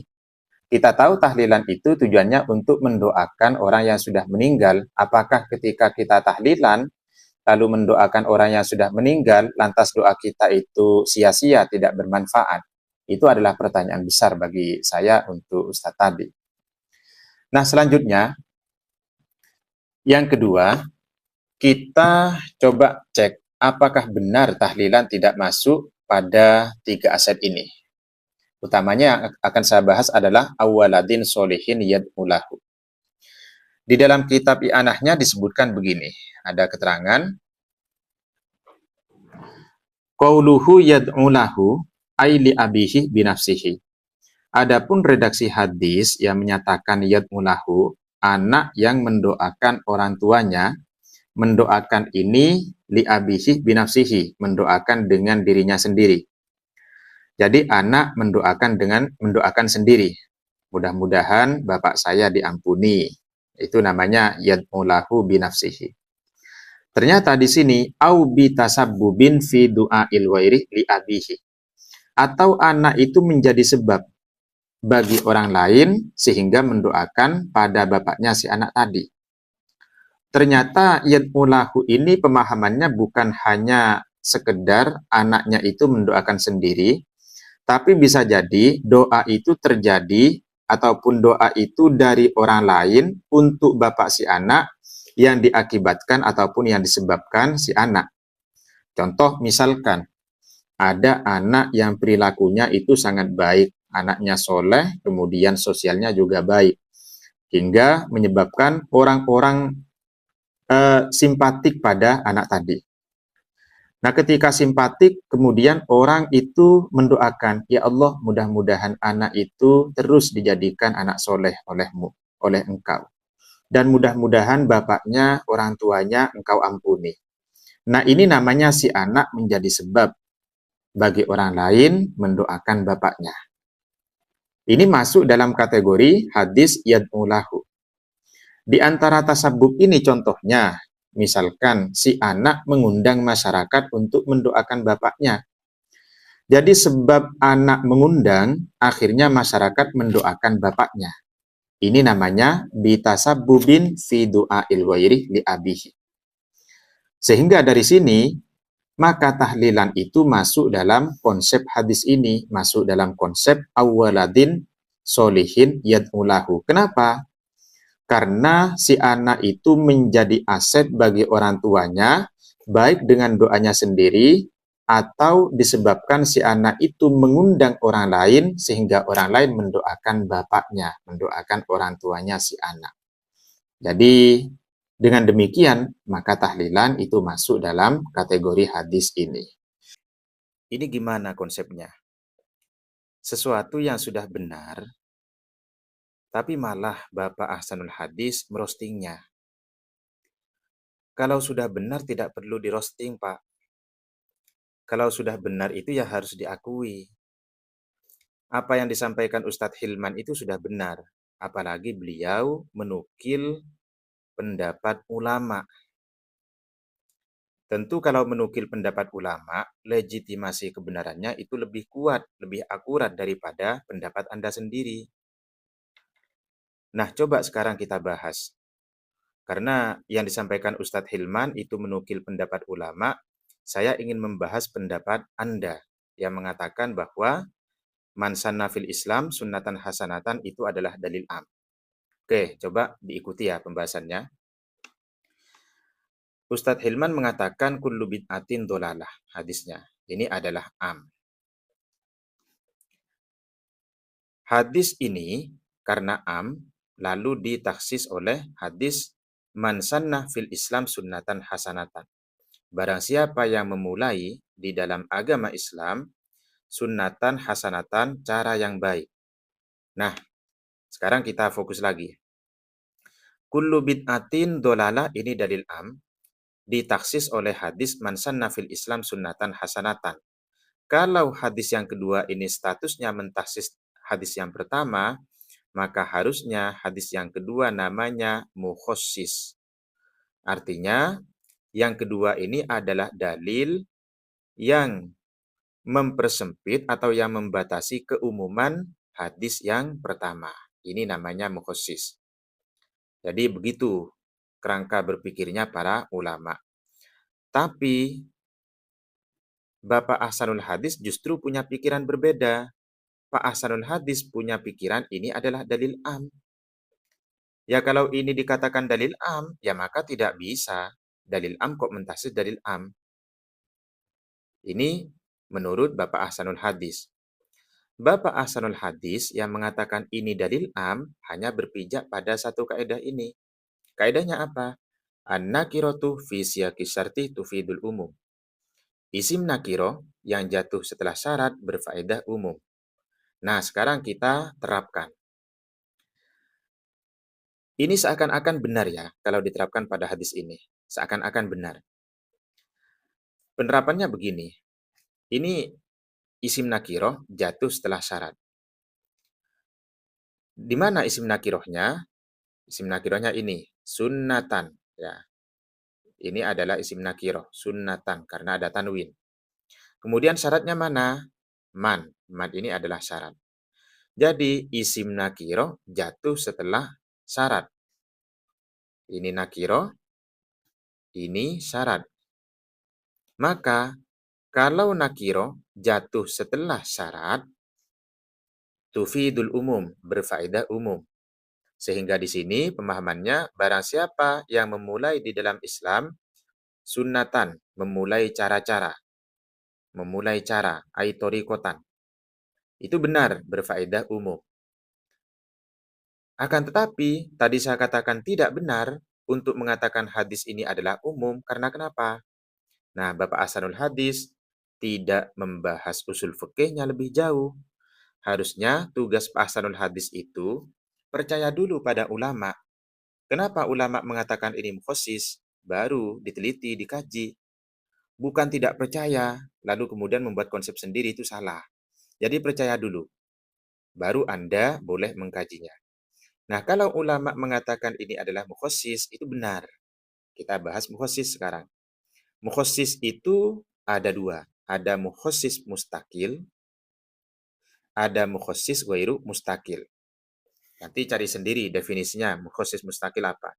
Yang ghairu mustakil saya tulis. Mukhasis ghairu mustakil adalah ma yakunu juz'an minan nasih al-mustamili alal am. Yaitu mukhasis yang merupakan bagian dari nas yang ada lafal umumnya. Ini nasnya kan ada lafal umum, yaitu sunnatan, karena isim nakiroh jatuh setelah syarat. Akan tetapi, karena di sini ada hasanatan, nah, hasanatan. Hasanatan kedudukannya sebagai apa? Sifat. Atau kalau dalam ilmu nahwu adalah na'at. Ini sifat, sunnatan adalah mausuf. Jadi sunnatan ini statusnya disifati oleh hasanatan. Artinya disifati apa? Disifati itu berarti keumuman sunnatan ini dibatasi oleh hasanatan. Sehingga yang dimaksud di sini hanya terbatas pada cara yang baik, bukan cara yang buruk. Kenapa bukan cara yang buruk? Ya karena ini hasanatan. Seandainya tidak ada hasanatan, maka bisa jadi sunnatan hasanatan, bisa jadi sunnatan sayyiatan. Umum kalau tidak ada hasanatan. Karena ada hasanatan, maka sayyiatan tidak masuk dalam ini. Sunnatan sayyiatan tidak masuk dalam hadis ini. Oke, ini sudah ya. Ini hasanatan statusnya membatasi keumuman sunnatan. Ini namanya adalah mukhasis mustakil. Mukhasis mustakil itu ada 4. Ada istisna muttasil, ada syarat, ada sifat. Nah ini Bang Ahsanul Hadis. Ini sifat, termasuk bagian dari mukhasis ghairu mustakil. Ini sifat. Ini sifat.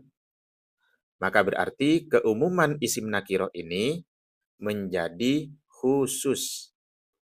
Sehingga secara akumulasi hadis ini menjadi hadis khusus, menjadi dalil khusus. Makanya karena menjadi dalil khusus disebut sebagai mukhasis. Sehingga hadis ini menyandang gelar mukhasis, membatasi keumuman hadis kullu bid'atin dholalah. Nah, hadis ini disebut mukhasis, masuk mukhasis yang mana? Ini masuk mukhasis mustakil. Karena hadis ini tidak ada pada redaksi hadis yang pertama. Ini adalah redaksi yang berbeda. Makanya dikatakan ini mukhasis mustakil. Jadi begitu Pak Ahsanul Hadis ya. Jadi apa yang disampaikan Ustadz Hilman itu sudah benar. Hadis yang kedua ini statusnya mengkhususkan atau membatasi keumuman hadis yang pertama. Jadi yang disampaikan ulama itu sudah benar ya. Benarkah tidak ada seorang pun yang mencium kaki baginda Nabi Shallallahu Alaihi Wasallam? Kita bahas, kita datangkan riwayat-riwayatnya supaya tidak lupa jika riwayat tentang mencium kaki baginda Nabi itu memang ada. Lalu ketika baginda Nabi pernah dicium kakinya oleh sahabat, apakah juga berlaku untuk orang-orang soleh generasi setelah baginda Nabi Shallallahu Alaihi Wasallam? Nah, ini kita bahas. Pertama, saya akan datangkan dari Sunan Abi Dawud pada jilid 4 Sohifah 358. Disebutkan satu hadis. Bismillahirrahmanirrahim. Haddatsana Muhammad bin Isa bin At-Toba. Haddatsana Matrob bin Abdurrahman Al-A'naq. Haddatsatni Ummu Aban bintu Zari bintul Wazi' bin Zari an jaddiha Zari wa kana fi wafdi Abdil Qaisi, bahwa Zari itu termasuk salah satu delegasi suku Abdil Qais. Qala, Zari berkata, lamma qadimnal Madinatah, ketika kami sampai ke kota Madinah.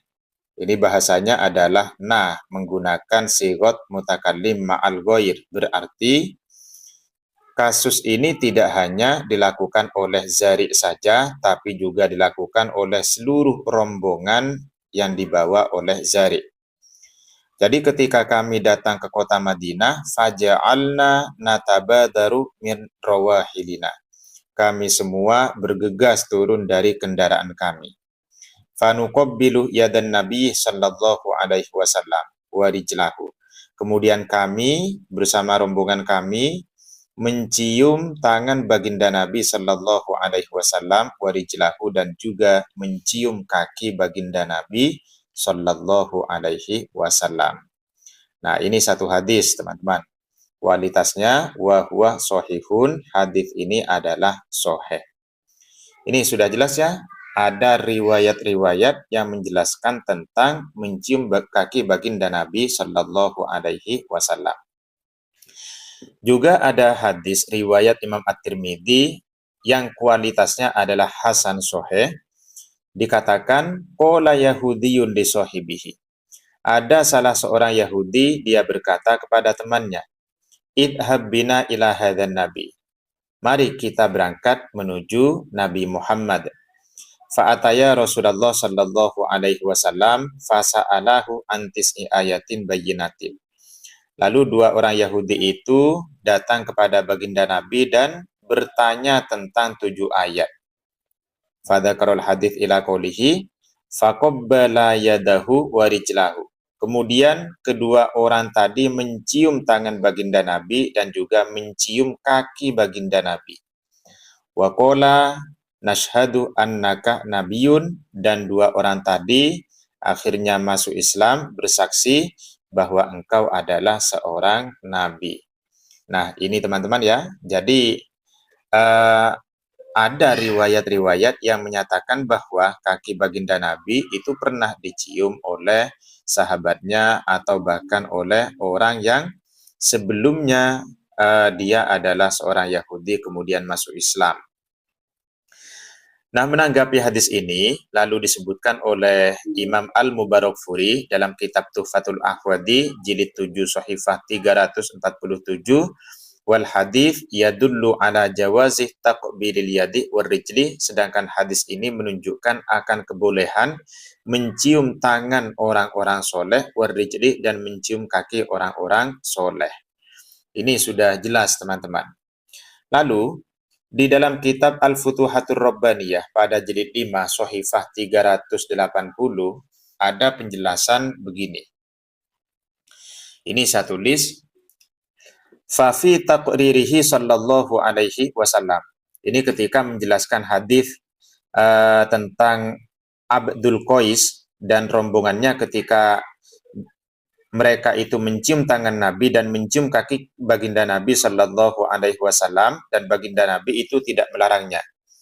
Lalu Imam Ibnu Allan dalam kitab Al-Futuhatur Rabbaniyah memberikan satu kesimpulan, fafi taqririhi Shallallahu Alaihi Wasallam ala dzalik jawazu fi'lihi ma'awarithihi minal ulama'il akhyar was solihin.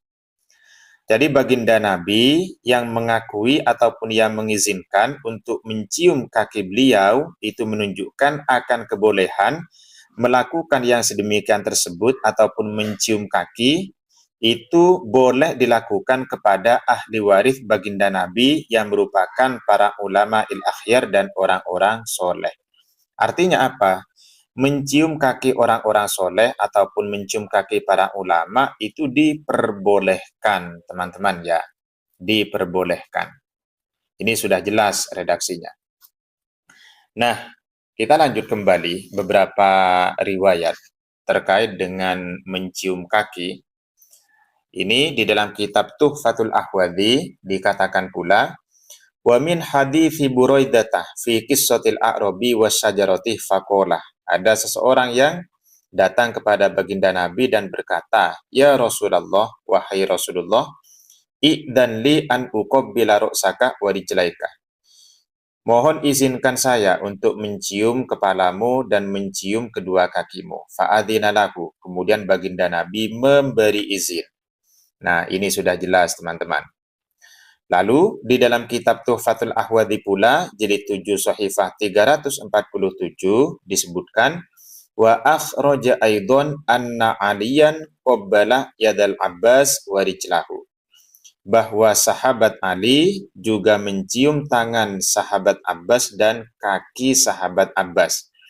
Ini semakin menegaskan bahwa mencium tangan baginda Nabi dan mencium kaki baginda Nabi itu adalah boleh, dan kebolehan itu juga berlaku kepada para ahli warisnya, yaitu para ulama il-akhyar dan orang-orang soleh. Sehingga ketika kita mencium kaki ulama ataupun mencium tangan ulama, itu diperbolehkan. Bahkan Sayyidina Ali mencium kaki sahabat Abbas. Lalu, ini diperkuat pula dengan riwayat di dalam kitab Al-Bidayah wan Nihayah karya Imam Ibnu Katsir jilid 11 Sahifah 41 terkait dengan Imam Muslim bin Al-Hajjaj ketika beliau sowan kepada gurunya yaitu Imam Al-Bukhari. Imam Muslim itu menceritakan begini. Ini diriwayatkan oleh Imam Ahmad bin Hamdan Al-Qassar. Imam Ahmad bin Hamdan Al-Qassar mendengar Imam Muslim itu sowan kepada Imam Bukhari faqabbala baina ainaihi. Imam Muslim mencium mencium keningnya. Wa qala da'ni hatta uqabbila rijlaika ya ustadzal ustadzin. Wahai guruku, wahai Imam Bukhari, kata Imam Muslim, biarkan aku ingin mencium kedua kakimu. Nah, ini teman-teman. Dan ini diizinkan oleh Imam Bukhari untuk mencium kedua kaki beliau. Artinya apa? Mencium kaki baginda Nabi, mencium kaki para ulama, mencium kaki orang-orang soleh ataupun kiai-kiai kita itu diperbolehkan. Di sini saya buatkan satu kesimpulan. Dari beberapa riwayat tersebut bisa disimpulkan bahwa mencium kaki tangan atau bahkan mencium kaki orang-orang alim atau orang-orang soleh sudah ada di masa-masa awal Islam. Jadi para sahabat itu sudah pernah mencium kaki baginda Nabi, bahkan sahabat mencium kaki sahabat yang lain. Hal ini dilakukan semata-mata untuk menunjukkan rasa hormat kepada orang yang sangat berjasa dalam hidupnya seperti orang tua dan guru. Pun demikian, mencium kaki bukan sebuah keharusan dan hanya bersifat insidentil. Dan bukan berarti ketika ada yang mencium kaki gurunya lantas mereka diklaim gulu, menyembah, atau disebut sebagai tindakan feodal. Tidak, ya. Semua itu tergantung niat dan tujuannya. Itu yang mengisyaratkan adanya pembagian bid'ah itu adalah baginda Nabi Shallallahu Alaihi Wasallam. Sedangkan Imam Asy-Syafi'i itu sekedar untuk menegaskan bahwa bid'ah ataupun perkara baru itu tidak semuanya tercela.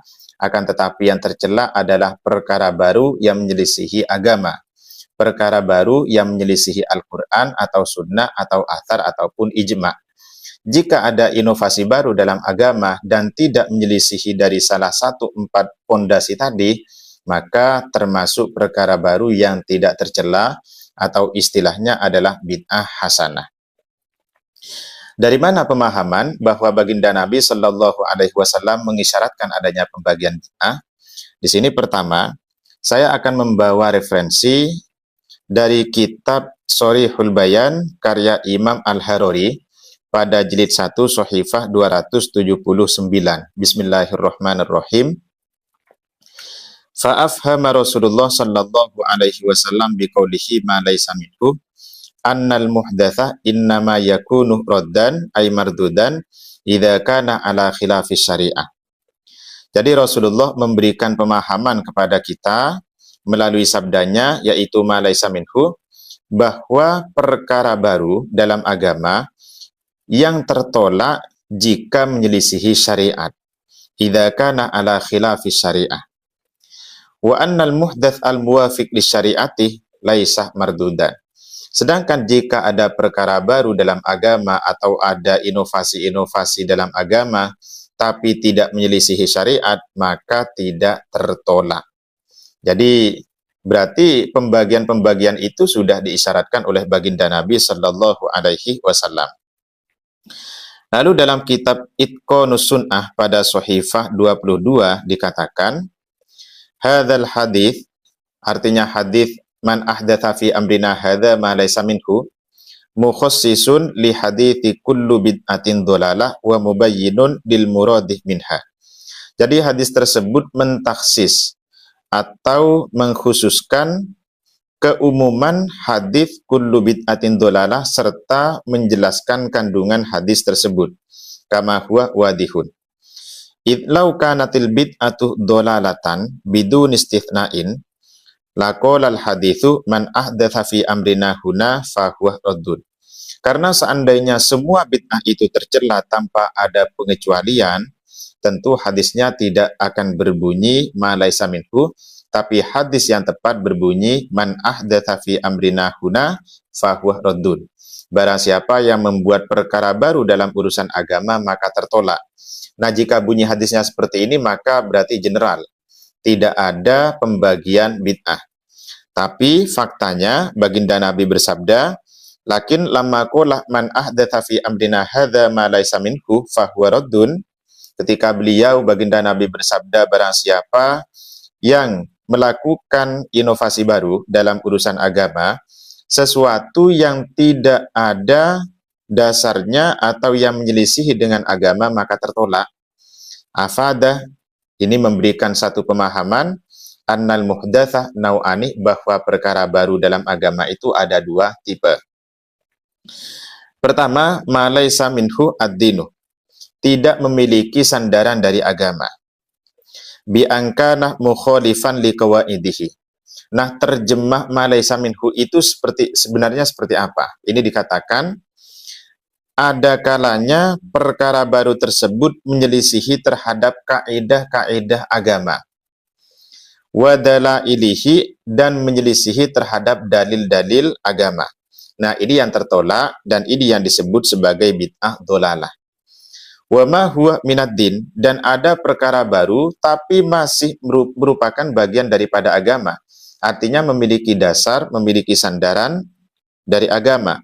Bi an syahidalahu aslun, memiliki asal, memiliki sumber dari agama.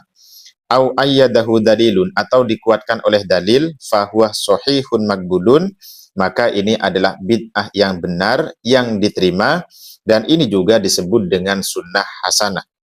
Makanya kullu bid'atin dhalalah itu juga ditaksis oleh hadis man sanna fil Islam sunnatan hasanatan.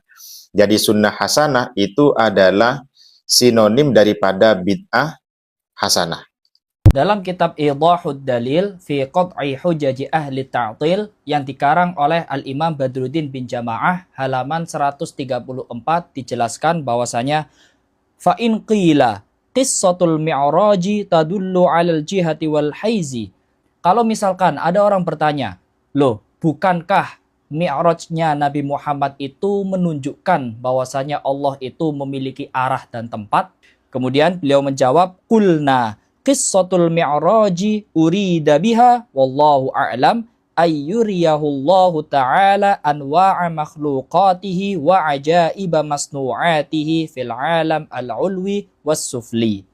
Mi'raj itu tujuannya adalah untuk memperlihatkan kepada Nabi Muhammad berbagai ciptaan-ciptaan Allah yang luar biasa yang sudah Allah ciptakan yang sangat menakjubkan yang ada di langit maupun yang ada di bumi. Takmilan li sifatihi, untuk menyempurnakan sifat Nabi Muhammad. Wa tahqiqan li musyahadatihi li ayatihi. Kemudian hal tersebut bertujuan untuk memperlihatkan secara langsung tanda-tanda kekuasaan Allah. Walidzalika qala ta'ala linuriyahu min ayatina. Nah, itulah kenapa Allah mengatakan di dalam Al-Quran, linuriyahu min ayatina, agar kami bisa menampakkan tanda-tanda kekuasaan kami kepada Nabi Muhammad SAW. Nah, poinnya adalah Allah mengatakan linuriyahu min ayatina. Allah tidak mengatakan liyal taqiyama'i. Allah tidak mengatakan kami mengangkat Nabi Muhammad ke atas langit agar Nabi Muhammad bisa bertemu dengan saya di suatu tempat tertentu. Tidak, Allah tidak mengatakan hal tersebut. Tapi apa yang Allah katakan? Linuriyahu min ayatina, agar kami bisa menampakkan tanda-tanda kekuasaan kami kepada Nabi Muhammad SAW. Jadi kesimpulannya, Isra Mi'raj bukan dalam rangka untuk bertemu dengan Allah di suatu tempat tertentu, tapi untuk memperlihatkan kepada Nabi Muhammad berbagai ciptaan Allah yang menakjubkan dan untuk memperlihatkan kepada Nabi Muhammad tanda-tanda kekuasaan Allah. Bisa baca kitab itu sangat bagus. Tapi lebih bagus lagi jika membacanya sampai selesai, tidak memotong bacaan sebelum poin-poinnya semuanya tersentuh. Dalam video tadi, bacaannya itu tidak selesai. Entah memang bacaannya tidak selesai atau videonya dipotong, saya tidak tahu. Tapi yang jelas, tadi saya menyimak, itu beliau itu membaca sampai baltah rumuh al-wahsyah al-ma'rufah, lalu disimpulkan hukumnya adalah haram. Nah, apakah memang beliau itu sengaja membacanya sampai di sini atau videonya dipotong? Nah, itu saya tidak tahu. Ya mungkin teman-teman netizen itu yang lebih tahu. Dan lebih bagus lagi sebenarnya jika paham usul dan juga kaidah fikihnya. Karena ketika paham usul dan juga kaidah fikih, maka dia akan mendapatkan titik temu antara ungkapan satu ulama dengan ungkapan ulama yang lain. Jadi begitu. Oke, sekarang kita bahas. Pertama dari sini ya, dari wa yusannu linahwi jironi ahlil mayyit. Jadi ketika ada orang meninggal, maka tetangga dan juga termasuk kerabat yang jauh itu dianjurkan. Mereka itu terkena khitab, dianjurkan tahyiyatuh to'amin. Terkena khitab untuk ataupun terkena tuntutan anjuran untuk memberikan makanan kepada keluarga duka tersebut. Jadi ini khitabnya untuk mereka, untuk para tetangga, termasuk juga untuk kerabat jauh. Nah, kemudian amma fi'lu ahlil mayyitih lidzalik wa jam'un nasi alaihi fa bid'atun ghairu mustahabbatin. Jika keluarga duka membuat makanan lalu mengumpulkan masyarakat untuk makan-makan, maka statusnya adalah bid'ah yang tidak dianjurkan. Nah, ini poinnya teman-teman ya. Bid'atun ghairu mustahabbatin termasuk bid'ah yang tidak dianjurkan. Artinya apa? Bid'ah yang makruh. Bid'ah yang makruh. Nah, dari sini sebenarnya kalau memang kita konsisten mengikuti redaksi ini, kita harus mengakui adanya pembagian bid'ah. Jadi bid'ah itu ternyata tidak semua dolalah, tidak semua haram. Ternyata bid'ah itu ada bid'ah yang ghairu mustahabbah, bid'ah yang makruh, ada bid'ah yang dianjurkan. Ada bid'ah yang mustahabbah. Begitu. Oke. Jadi jika keluarga duka itu membuat makanan lalu mengumpulkan orang-orang ke rumahnya untuk makan-makan, maka termasuk bid'ah yang tidak dianjurkan. Bal tahrumu al-wahsyatu al-ma'rufah wa ikhrajul kafarah wa sun'ul jam'i wa subhi ingkana. Nah, ini yang tidak dibaca. Bahkan hukumnya haram yang melakukan kegiatan tersebut jika, nah ini yang tidak dibaca teman-teman. Jika ingkana fil warathah mahjurun alaih. Jika harta yang digunakan untuk kegiatan makan-makan tersebut diambilkan dari dari tirkah yang ahli warisnya masih ada yang mahjur alaih. Ahli warisnya ada yang masih kecil, belum balik. Atau ahli warisnya ada yang safeh ataupun yang majnun. Nah, jika ahli warisnya ada yang mahjur alaih, maka membuat makanan diambilkan dari tirkahnya si mayit itu hukumnya haram. Nah, ini yang tidak dibaca. Nah, jika tidak diambilkan ataupun jika makanan tersebut dibuat dari tirkah dan seluruh ahli warisnya itu tidak ada yang mahjur alaih dan sepakat, ya maka tidak haram. Atau membuat makanan itu ditanggung oleh salah satu ahli warisnya dengan hartanya sendiri, tidak menggunakan tirkah, ya maka tidak haram. Jadi begitu pemahamannya. Nah, ini yang tidak dibaca di video barusan.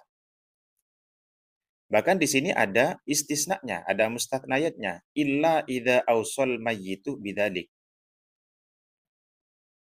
Kecuali jika mayit berwasiat untuk melakukan hal yang sedemikian. Jadi sebelumnya si mayit berwasiat, misalkan sebelum meninggal dia berwasiat, nanti kalau saya mati, tolong buatkan kegiatan, dan hartanya ataupun modalnya ambilkan dari tirkah. Misalkan berwasiat seperti itu, ya maka wasiatnya harus dilakukan. Wasiat harus dilakukan dan wasiat yang terlaksana itu diambilkan dari harta, tidak boleh melebihi sepertiga harta. Itu teman-teman ya. Jadi ini yang tidak dibaca sama sekali oleh Ustadz barusan. Nah, ini sudah jelas. Nah, sekarang saya tarik di sini pemahamannya. Kegiatan ini bukan kegiatan tahlilan, tapi kegiatan ini memang murni untuk makan-makan, melakukan walimah, melakukan pesta. Sementara walimah itu syuriat lisurur. Walimah itu disyariatkan untuk momentum kebahagiaan, bukan untuk momentum kesusahan. Jadi kalau membuat walimah itu hukumnya adalah makruh, termasuk bid'ah ghairu mustahabbah. Bid'ah yang makruh. Jadi ini bukan tahlilan, tidak ada tujuan untuk mendoakan ataupun tidak ada tujuan untuk membaca Al-Quran. Nah, kalau misalkan ada tujuan positif bagaimana? Nah, sekarang kita tarik di sini. Fabid'atun ghairu mustahabbatin, bid'ah yang tidak dianjurkan artinya makruh. Nah, hukum makruh itu bisa teranulir jika ada hajat. Kenapa sedemikian? Karena ada kaidah fikih. Makanya di awal saya mengatakan lebih baik lagi jika paham dengan kaidah fikih. Nah, ini kaidahnya saya tulis, sengaja saya tulis. Wa kullu mamnu'in falid darurah yubahu wal makruhu indal hajat. Setiap perkara yang haram jika darurat maka diperbolehkan. Dan setiap perkara makruh ketika ada hajat maka menjadi boleh.